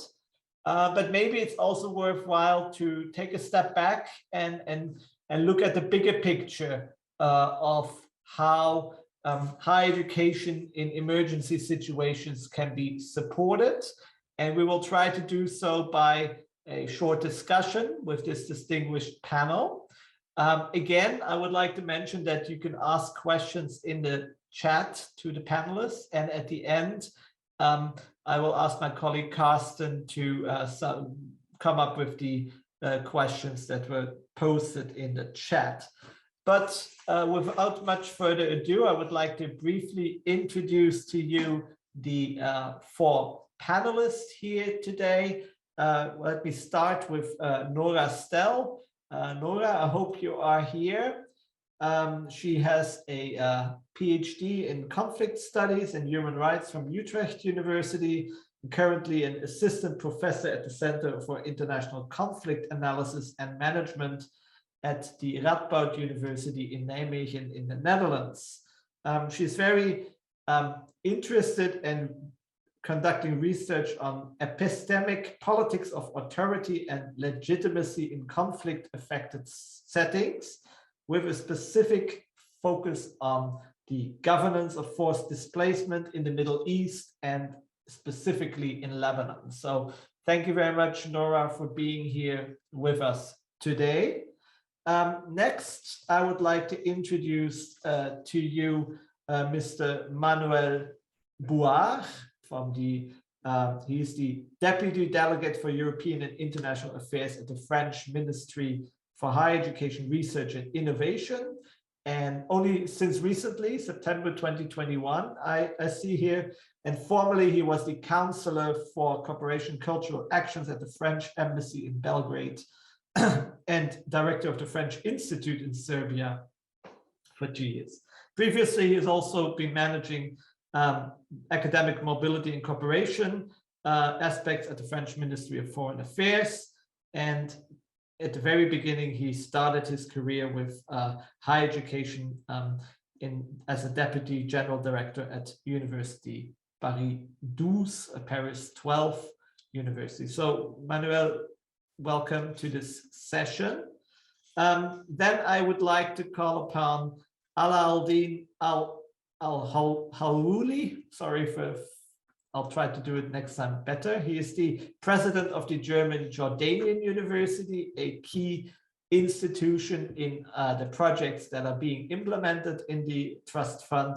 He is a full professor at the Mechatronics Engineering Department, a driver for creative, innovative ideas, trying to bring into the whole pipeline from idea to product, leading several research and development projects, is initiating a nano lab at the German Jordanian University, and also very active in coordinating Erasmus Plus capacity building project, including a project that I, from the acronym, like already very much. It's a project called DESIRE, Socioeconomic Impact of Renewable Energy and Energy Efficiency. So Professor Al-Halouli, welcome to this session as well. And then finally, I would like to introduce to you Sajjad Malik from the UNHCR, the Director of the Division of Resilience and Solutions. Mr. Malik has a bachelor's degree in engineering also, and an executive master's degree in international negotiation and policy making. Before taking up his function as director at the Division of Resilience, he worked as a UNHCR representative in Damascus, Syria. So he has a number of years of experience on the ground. And he's also working as a special advisor to the Executive Office in Geneva and the head of Organizational Development and Management Services at UNHCR. So he's been with that organization for over 30 years, so has many, many years of experiences with emergencies in different parts of the world, including East Africa, the Horn of Africa, Great Lakes region, and West Africa, in addition to Syria. So that's the round of speakers I have for session 3 available. I would like to go into the discussion with a specific question for each speaker. I would like to begin by asking Nora Stell the question on the fact that conflicts and crises are, well, they are more like a permanent state, especially in the global south, and the countries in eastern and southern Mediterranean are and remain hotspots. And the fact that many of these conflicts remain long-lasting, what are we expecting for the years to come? These protracted conflicts will continue. They will be even accelerated. How is your assessment of the situation of the Middle Eastern region for the years to come? Nora, are you there? Yes, I'm there. Hello. Thanks so much for having me, for this invitation, and thanks so much for organizing also this event. I already learned a lot. I thought the previous session with the alumni was really helpful and inspiring. So yeah, this is a big question to ask, and clearly I can't predict the future. If only we could, right? But I think the short answer to your question would be yes. Today's world's conflicts are predominantly sort of internationalized intrastate wars, right? Where they get particularly protracted because there's this complex interplay of geopolitical dynamics and local political economies and socioeconomic injustices. And we clearly see this in Syria, what we're focusing on today, but we can also think of other conflicts, right, in Myanmar, in Afghanistan. And as a conflict analyst, there's always a bit of a risk of this professional deficiency to be very pessimistic about the future. And there's a risk there because obviously there's lots of opportunities and initiatives also in the region that we're discussing that are a lot of that do provide a basis for hope. But overall, well, I'll say a bit more about that later, but the war in Syria is clearly not over yet. The situation in Lebanon is worsening to the extent that people say, well, this is one step from a failed state, a term that I very much dislike, but at least captures the dire situation. We see in Palestine the upscaling of occupation and apartheid that will further destabilize the region. We see, I think, what Yannick mentioned in a previous session, the circular nature of these conflicts, right? We're from Afghanistan to Iraq to Syria and now again Afghanistan. So yes, this is very much something that we should be prepared for long term. And I think that brings us to sort of a paradox, right?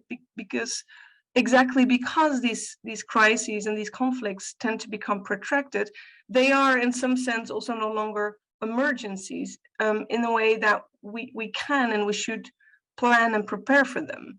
But to do that, then yeah, this inconvenient truth that these are protracted and are likely to remain protracted conflicts, we need to face that. And in a way, acknowledging the protracted nature of conflicts also means sort of less excuses, right, for us, less excuses about unpredictability, less excuses about insufficient means. And I think, yeah, from my perspective as a conflict analyst, I would say it also means that we need to ask some fundamental questions about the nature of war and peace, which is not a clear dichotomy, as we all know, right? And some people argue that in Syria, the end of the violent conflict is close. I mean, there's a lot you could argue against that, but even if it is the case, that doesn't mean the end of violent conflict doesn't mean the end of violence, right? We also know that there's an upscaling of repression. So we need to also sort of be resilient against the wishful thinking that we now sometimes see, right, with pressures for premature return of refugees. And let me be very clear, I think I share with also the previous speakers in the earlier panels that return of refugees to Syria is definitely the ultimate goal. But we also know there's conditionalities, right? Return should be safe, voluntary, informed. And human rights organizations now say that's currently not the case with Syria. Whereas there are increasing pressures in regional host countries for refugees to return, and actually also not just in regional host countries, right? Also in European countries. And I think this is also maybe where the link with higher education comes in, because this is often motivated and framed as a way to rebuild capacity for return and reconstruction in Syria, which is absolutely of fundamental importance. But there's a risk for this to become politicized as sort of an enabler of premature return that we need to be sort of very careful about, I think. So that was maybe too expansive an answer, but yes, plan for protracted conflict and embrace this inconvenient truth and resist this temptation for sort of wishful thinking that the conflict will be over next year kind of logic. Yeah, thanks. Thank you, Nora, for being so brutally honest with us. I think this is definitely what we need to look at, and not just is it unlikely that the conflicts will end, it's also very likely that they will remain producing more and more refugees that need to flee the situation they're in. And as we all know, refugees are among the most vulnerable groups that are out there, who depend on our support and protection. And we have an agency here with us today, UNHCR, that is responsible for the protection of refugees globally. And UNHCR also stresses or emphasizes that higher education needs of refugees need to be taken into consideration in the global refugee response. So maybe Mr. Malik, if you're here, a question to you. You have announced that UNHCR will, by 2030, 50% of young refugee women and men should be enrolled in higher education. Could you maybe elaborate a little what the role of the Global Compact on refugees is in achieving this goal and in creating more opportunities for the access of refugees to higher education? Yeah, thanks, Michael, and thanks, Nora, for setting the stage, honestly. And the earlier panel members have really put strong arguments in terms of why education is so important. I think the earlier session where we directly heard from refugees and the challenges that they went through, very powerful stories, individuals, but that's perhaps a reflection of most of the refugees who go through these situations, and sometimes for decades. And Nora is right that the situation around the globe, and if I could quickly highlight that it's the 9th consecutive year that the number of forced displacements are going up. It's not declining. So the numbers are gradually going up, which is an unfortunate situation globally. And that's not only refugees, but also internal displacement. So forced displacement, unfortunately, the conflicts are instead of declining, they're more and more happening in many parts of the world, which is making people flee. And then the solutions are not there for them to then be able to go back. You heard from one of our earlier speaker that she wishes to go back home and contribute to the development of her country when she can. And those are the desires and wishes of these millions of refugees out there. But the opportunities are often not there. Let me quickly also highlight one fact, that of millions of refugees and forcibly displaced, 68% of children go to primary education. Only 68% compared to what you look at the global standards. This number drops to 34% to secondary education, which means all of those students that can go to school are not able to go to secondary school. Only 34% are in secondary education. And only 5% go to tertiary education, university. And if you can look at the millions that are in protracted situations, generations are lost in this displacement around that.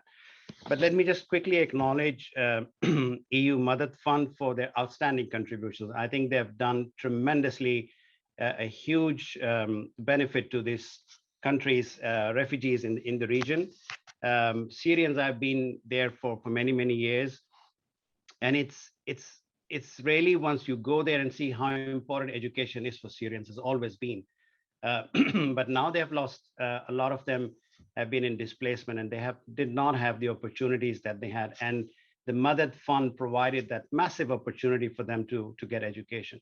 It's a huge contribution. And we heard from one of our alumni, Abdurrahman, if I remember correctly, not only that he was able to educate, but then the next generation is beginning to pick up from there and developing more. It's not just one graduation, but it's the family that benefits from this.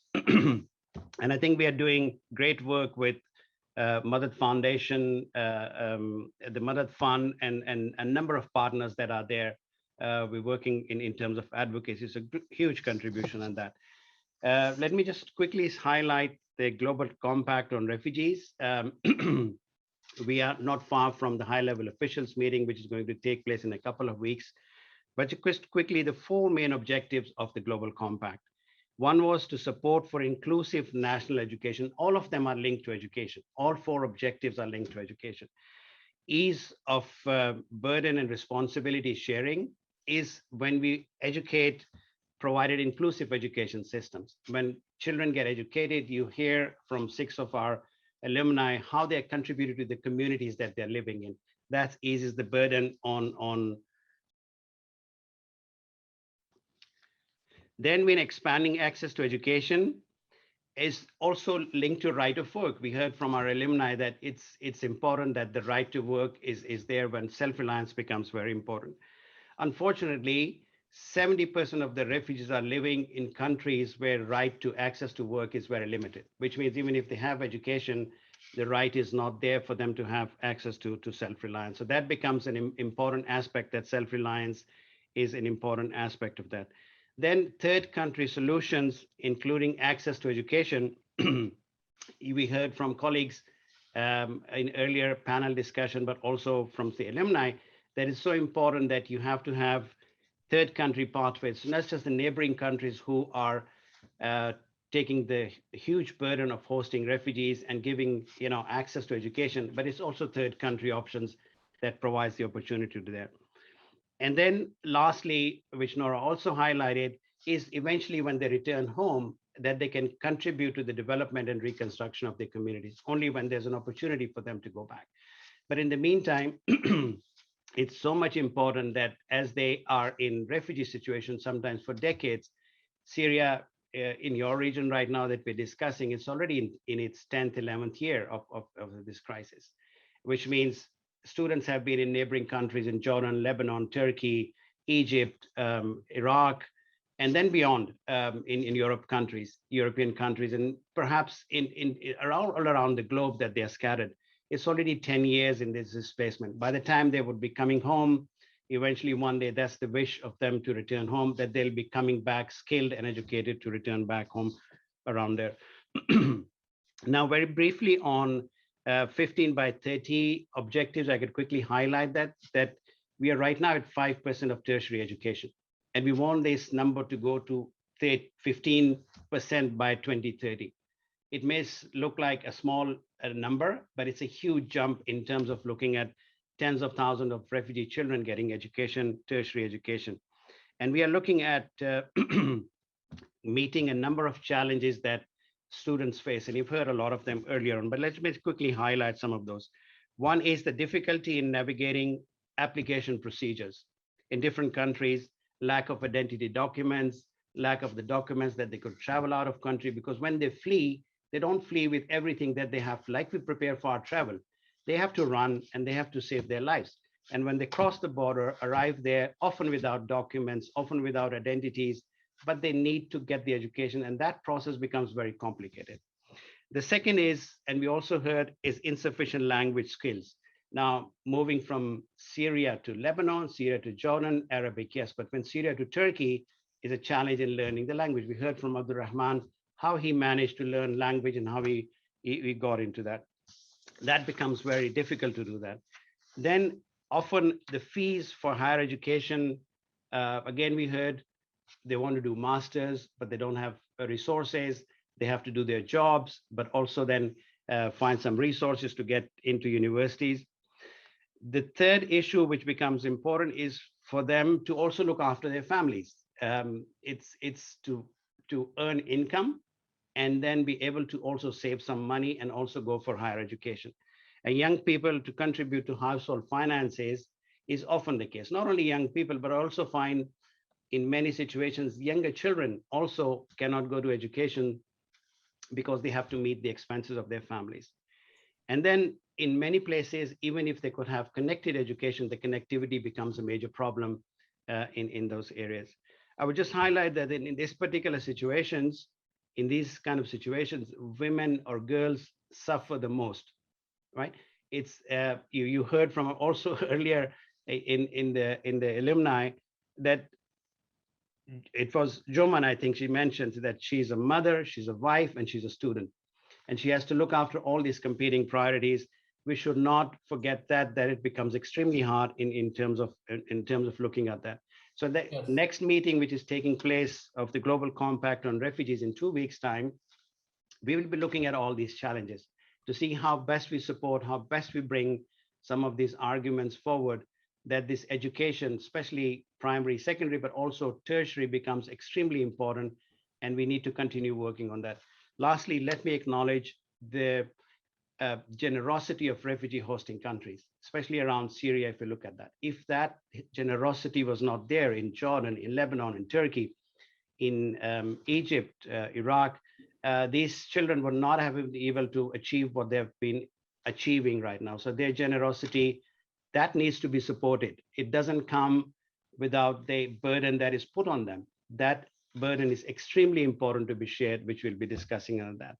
Okay. Back to you, Mishka. Thank you. Thank you very much, Sajjad, for this very comprehensive perspective, covering so many aspects, and also already picking up on some of the topics that the students, the alumni raised, but also what other speakers have said. So very helpful. And it's also building the bridge to Professor Al-Halhouli, who is the president of the German Jordanian University. Now, Sajjad Malik already referred to the importance of the neighboring countries in the whole equation, so to say, and that this generosity is much appreciated, but should not be taken for granted. So we should also be discussing what are the needs of, for instance, the higher education system in Jordan in order to support them in this role that they are playing, this important role in educating, training higher education graduates from Syria, from the region.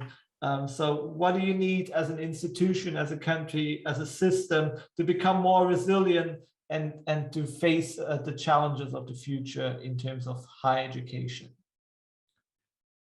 First of all, thank you very much for the invitation, for this awesome opportunity, and for the rich discussion.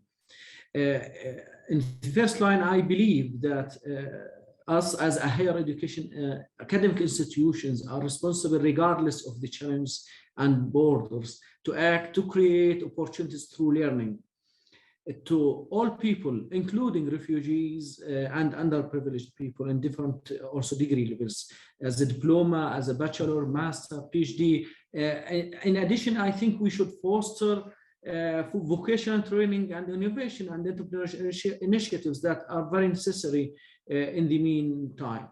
Other important pillar before going to the details is the employment, and I think there should be also perspectives for our graduates from all levels, and to focus more on the student skills with close links with the now the private sector actually, in addition to string network to the local and international level. And this is one of the examples is the EU support. So this is really a great support from the European Commission through MADAD program. This is highly appreciated, which gives opportunities and access to such people as refugees.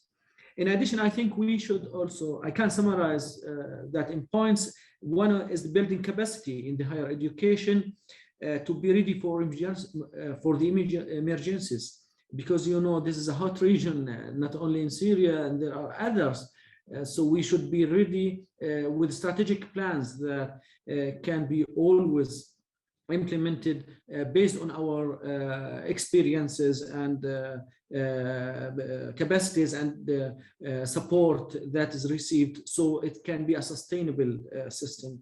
Also offering education and training programs or centers that really meet the market needs. And I think this is one of the high priorities, because we should always have market studies and look into the needs of the market, so we can also prepare the refugees for the market, for the rebuild of hopefully soon Syria and Iraq and others. Maybe in addition, we need special programs that supports innovation and entrepreneurship culture.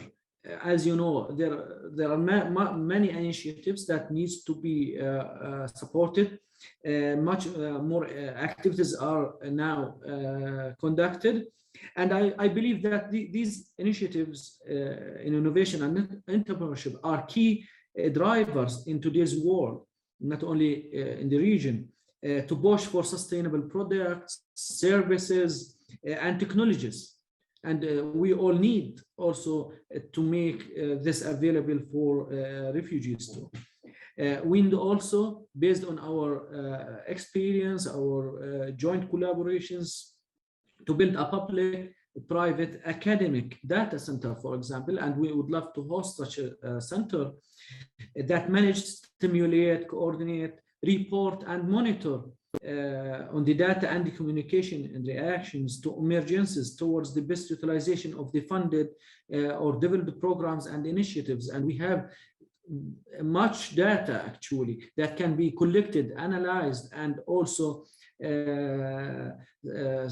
communicated with the decision makers in local decision makers and the international decision makers to make orientation of these funded programs, to make utilization of the programs and scholarships to help them the programs to be funded in the right ways. So we at JGU have a very well experience in that, and would love to involve also all partners, important partners, to be part of this action with the European Commission, also the Jordanian, for example, Amman Chamber or Jordan Chamber of Commerce, and in Jordan Chamber of Industry, the ministries. In addition to the private sectors, they should all work on a strategic plan for meeting the requirements of the refugees. Thank you very much. And that's very, very helpful. And also, I think all of us share your point that it's tremendously important to connect the region to global discourses in terms of research and innovation, in terms of technological development, because that's also the key to the future. So thank you very much for your activities and for elaborating on that. Now, Manuel Buach, would like to ask you, just as a European and of course of a representative of a European member state, where do you see scope for action, possibility for action for the European Union, for the member states to engage in higher education development in the Middle Eastern region, in driving this aspect of higher education for refugees, and maybe also what type of instruments or projects you could recommend? So, Manuel. So thanks. To start, I would like to thank you for this invitation and for the organization of this conference. So what could I say to answer your question? So France, like other member states of the European Union, are committed in policies to help refugees, and my government invested 6 million euros in the MADAD fund. As it has been said before, MADAD is really a huge investment of the European Union to help the region and the refugees, but not especially dedicated to higher education. So part of it permit to finance some scholarships for refugees coming from Syria, but member states alone have implemented some policies. I know quite well the French ones. It's logical. I mean, so I could try to sum up what we do in the HOPES-LEB program and outside. Some grants are implemented by Campus France, especially for Syrian students exiled in France, and to help them to study in France. But this help is not enough.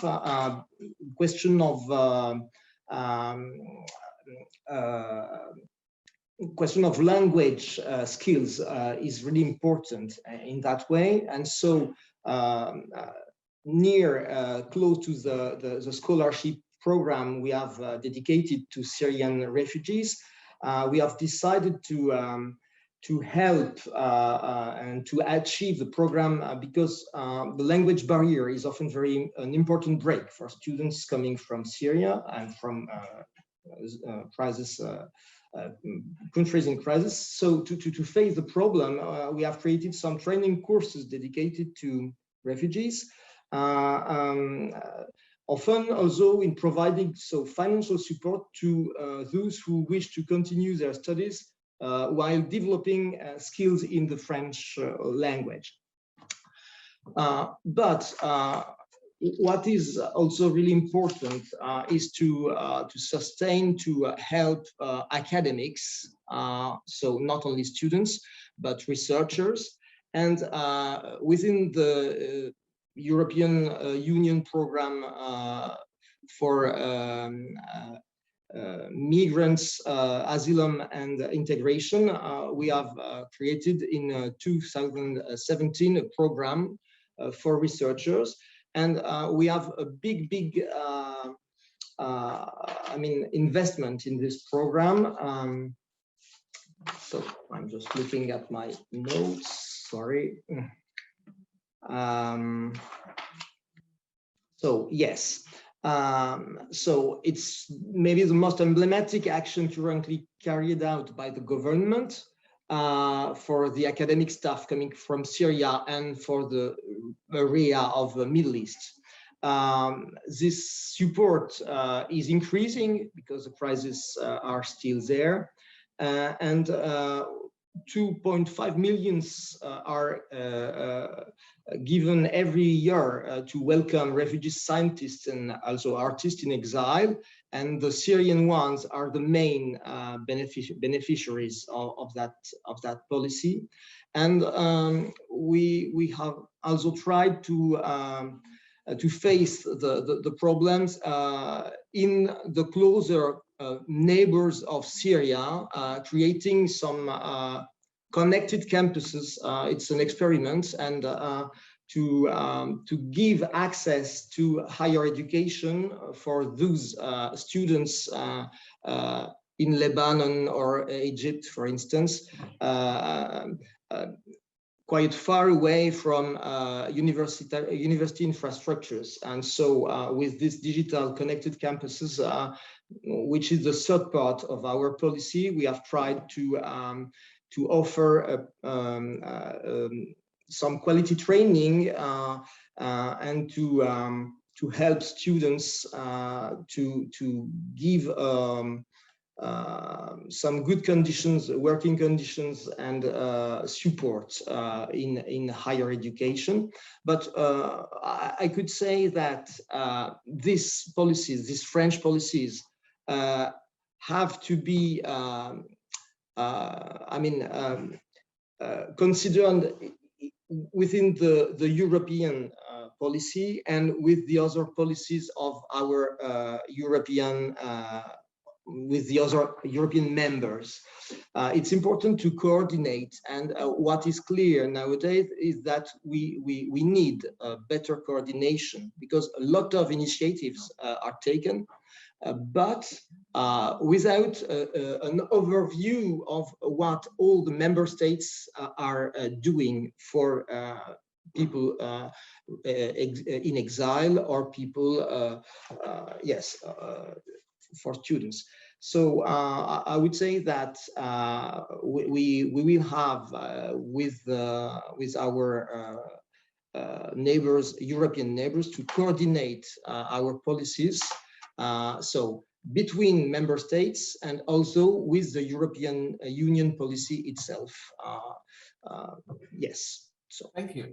Yes, I think the need for coordination is definitely there, and this is also the reason why we have these public events like this today, that we speak about and know about each other's projects and activities. It's been very helpful to hear what your government is doing, but we can also turn the perspective to the other side and to ask the Jordanian ambassador to the European Union, Your Excellency Saja Majali, who is joining us today unexpectedly or slightly spontaneously. And if I may, Your Excellency, maybe ask you a question as well, mainly on the need for a good interplay, which was already mentioned by Mr. Bouar, that you need this type of coordination from a perspective like a country like Jordan.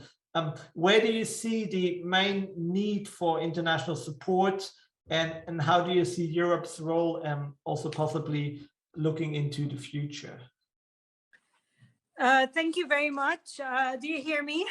Yes. First of all, thank you very much. And I would like to start by thanking all the speakers that have taken the floor, whether it's the EU Trust Fund in response to the Syrian crisis, professors, representatives of universities and projects, and scholarship holders and alumni. It was indeed heartwarming and inspiring to listen to them today, and congratulations to them on what they have accomplished.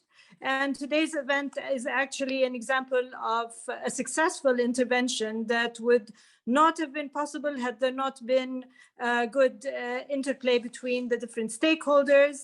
For instance, we have the EU working closely in Jordan with local Jordanian institutions, here being the German Jordanian University, to service and make a difference in the life of young people, Syrians affected by the conflict, and also underprivileged Jordanians by providing them with opportunities for higher education and opportunities to fulfill their dreams. And we thank them for ably managing and executing this. So on your second question, basically on where do we see the need for international support for a country like Jordan, this is indeed a very important question. The needs are practically everywhere, and this is not an understatement, and will only continue to grow and will require further support from the international community. Today, we host around 1.3 million Syrian refugees, and this makes us the second largest refugee host country in terms of per capita. And the massive influx has and will continue to place enormous challenges. And the impact will also continue to be felt on the economy, the public budget, the infrastructure, the public services, and host communities, on education, health, water, and energy sectors, to name a few. The needs of the refugees will not disappear, and COVID has exacerbated them. And therefore, it is important not only to sustain the international community's support to Jordan, but also to increase it. Unfortunately, over the past 2 years, despite the Brussels conferences, there has been a decline in the amount of donor assistance provided to the Jordanian National Plan. And this decline was both in humanitarian and resilience support. Of course, with this decline, will only add more pressure on the government of Jordan, its budget, and will also make it difficult to sustain services and policies for the Syrian refugees. So solidarity and burden sharing remain critical. Another problem is assistance focuses on short-term and soft type of responses that are not sustainable it neglects sustainable interventions. We all know that the refugees will not go home overnight, and therefore we need programs and projects that allow for resilience and ability to participate in development. The Madad Fund, unfortunately, will come to an end. Its mandate is ending, and it will be important to find other instruments and sources of funding to ensure the continuation of important projects that this fund actually supports. On how we see the role of Europe in the past and also in the future, we are proud of our solid relations and partnerships with the EU. We are committed to further strengthen our relations and partnership. We share with the EU many ambitions, the vision and objectives of working for a common and shared peace, stability, security, and prosperity of our respective regions. The EU is among the biggest supporters and donors for Jordan. We value the multifaceted assistance it provides as we continue to mitigate the socioeconomic challenges as a result of all the conflicts in the region, not just the conflict in Syria. We also appreciate the important support that the EU provided to Jordan to address the negative impact of the COVID-19 pandemic. We look forward for further support, including through the different possibilities within our partnership with the EU and the individual EU member states. And we will continue to rely on EU support, including to our Jordan response plan and through the different mechanisms, instruments, and initiatives. The EU had recently launched a new agenda for the Mediterranean and its accompanying economic and investment plan and flagship programs. And we look also forward to harnessing our opportunities within. So how do we see the role of Europe? In most positive terms. In fact, we would not have been able to address the ramification of this huge challenge that we found ourselves facing without their support. And this role will continue to be very important in our present and future. And hopefully the strategic partnership will only go stronger over time. And you will always find from Jordan the reliable partner also who is ready to do its share towards the refugees in the country, the region itself, and at a global level. Thank you for giving me this opportunity. And once again, thank you very much for holding this very important meeting. Thank you very much, Madam Ambassador, and best regards back. It's been very important to hear your perspective as well, especially also what the perspectives for future EU funding and possible instruments for a continuation of these type of projects is. I know there are ideas floating around, and I think it's important with these type of events to pick up and generate some momentum and ideas on where and how the future journey could look like. Now, in a live event, I would not have had difficulties in saying we will do so over lunch. However, we are in a virtual setting, and we all know that virtual meetings are much more strictly timed than others, but I still would like all the participants here in this panel today to at least commit for an additional 15 minutes so that we can actually wrap up and close in a very nice way, also because we have still two more short interventions there, which Carsten, are you still there? Yes, I don't know, can you hear me? Yes, we can hear you. And you wanted to introduce the next intervention, which is from YTB in Turkey.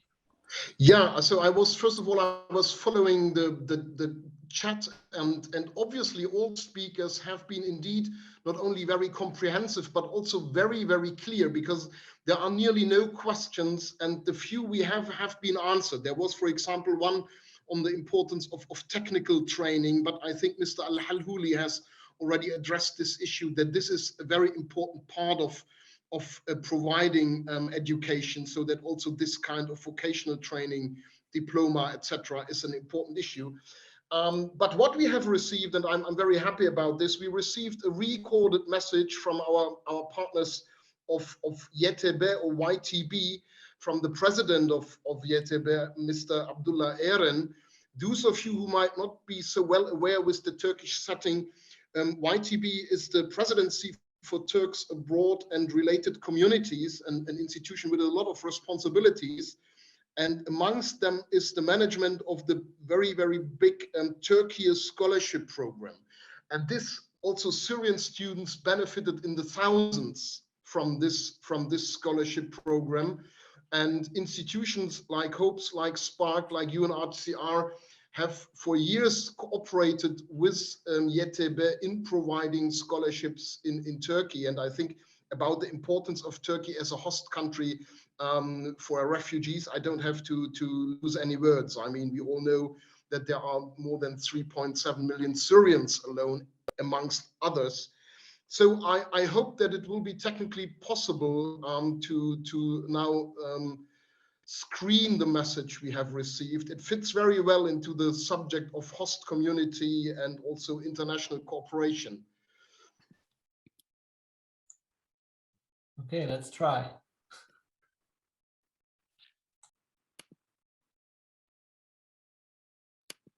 Dear partners, stakeholders, and students, I am very pleased to be here today for the opening of this conference on higher education in emergencies.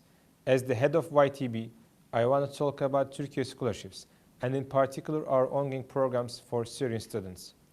Turkey's government-funded scholarship program has provided scholarship opportunities to students and researchers from around the world for decades now. With the implementation of Turkey scholarships in 2012, a rapid increase was witnessed in the application numbers by reaching about 150,000 in 2021. Only this year, about 5,000 students were granted long-term and short-term scholarships to study in Turkey. Currently, 15,000 international students are guarantees of Turkey scholarships in a wide variety of education programs in higher education. Bettering the education and making it accessible to everyone, especially to those who want to pursue this road in Turkey, is one of our main goals to achieve. It is at most importance as well to support students who are coming from fragile environments, escaping from war, and seeking asylum abroad. Turkey has been welcoming Syrian asylum seekers for 10 years. From the beginning of crisis in Syria, about 6,200 Syrian students have awarded scholarships, most of them being undergraduate students. Besides our own programs, YTB is also coordinating joint programs with international institutions and NGOs as UNHCR, SPARK, ISDB, OIC, HOPES, and some others. The joint programs, with the contributions of our partners, do not only offer financial support, but also provide academic, social, cultural counseling during students' educational life.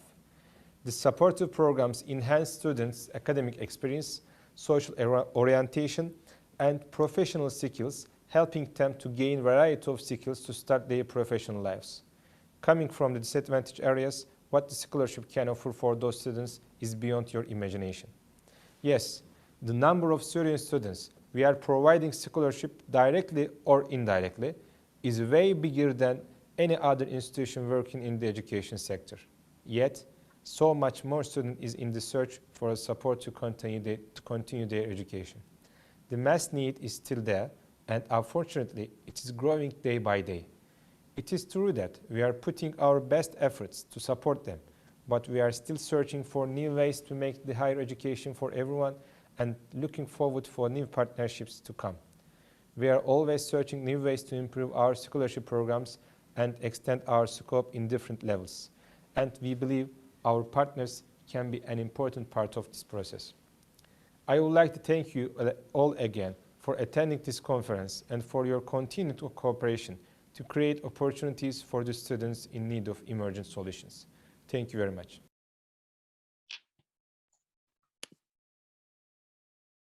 Carsten. Thank you. That was great to also have a video message from Turkey, such an important player in this whole aspect as well.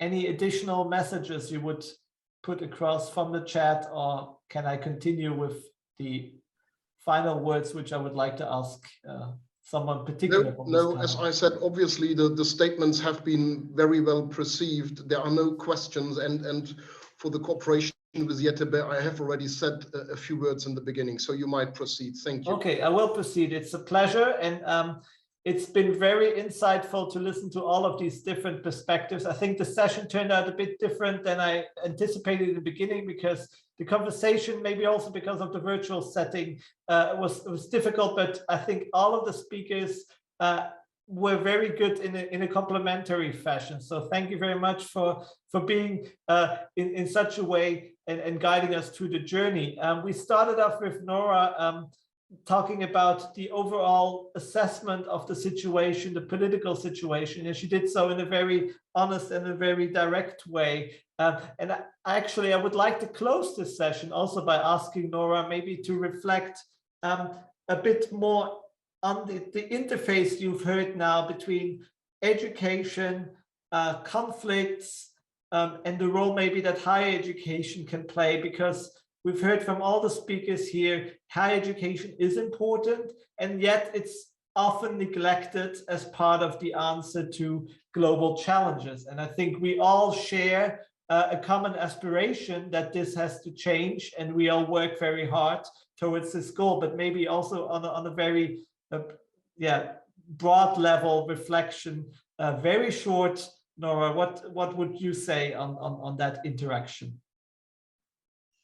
Thanks for giving me the chance to reflect on all these contributions, and I think some reflections from a conflict analysis perspective, but also from sort of the broader policy and politics dynamics, also a bit beyond higher education. Then I think it's important for us to realize, of course, that the Madad Fund is part of course, the broader EU response to the Syrian refugee crisis, and that's very much focused on offering perspective in the region, right? And it was mentioned already, the tremendous generosity of these regional host states. We can never take this for granted, but we should also be honest and aware that that's sometimes imposed on these regional host states. So that support should, especially with what we've concluded before, right, with the protected nature of these conflicts, that should continue to be realized. And I think in that sense, this focus on resilience that's been mentioned by some of our speakers as well is really important, because I think the essence of that is exactly what refugees are looking for, what host states in the region are looking for. But at the same time, there's always a risk of that resilience being interpreted in a way that it becomes sort of not an alternative form of aid, but an alternative to aid, right? Where it becomes self-responsibilization of refugees and host countries, and almost risk becoming a form of abandonment. So I was really also encouraged in the previous session to hear sort of the alumni speaking of their sort of higher education experience as not just sort of an individual trajectory, right, or a way to keep refugees in the region, or a way to make them responsible for their own fate, but also that they would see this as sort of an opportunity for broader transformation of the societies that they're currently living in, and hopefully the society that they're going to return to in Syria. So I think that's also on a bigger scale something that higher education interventions would want to focus on, to have an eye on that broader transformation and not just sort of a coping mechanism on an individual level. And I think as a last reflection there, sort of this interface between violent conflict and higher education is relevant, because we've been talking mostly about higher education in conflict settings, right? Or for people that have been displaced by conflict. But I think it's very important that we also reflect on education on conflict, that we don't see higher education only as an individual life trajectory, but this potential for long-term societal transformation. And in the previous session, some of the alumni spoke about their life skills, right? But I would add to that, we would need to focus in higher education for peace skills. Louay was saying, well, these are the future leaders, right? And but that also means we need more programs, I think, that focus specifically on that, on conflict mediation, prevention, management, resolution, peace building. These are not self-evident things. People need to be trained for this, on resistance, non-violence, equality, justice. I think that is something in a sort of more explicit sense that higher education for host community, for refugee communities, but also for host communities who've also had their fair share of conflicts and traumas, right, have also sometimes divided society. So take that not only as a contextual factor, but as a subject of education and training for students and faculty. I think that would be really a huge opportunity to have more impact with these kind of programs. So that was my 2 cents on that. I thanks a lot for the invitation and for this diverse panel and experiences. Really helpful.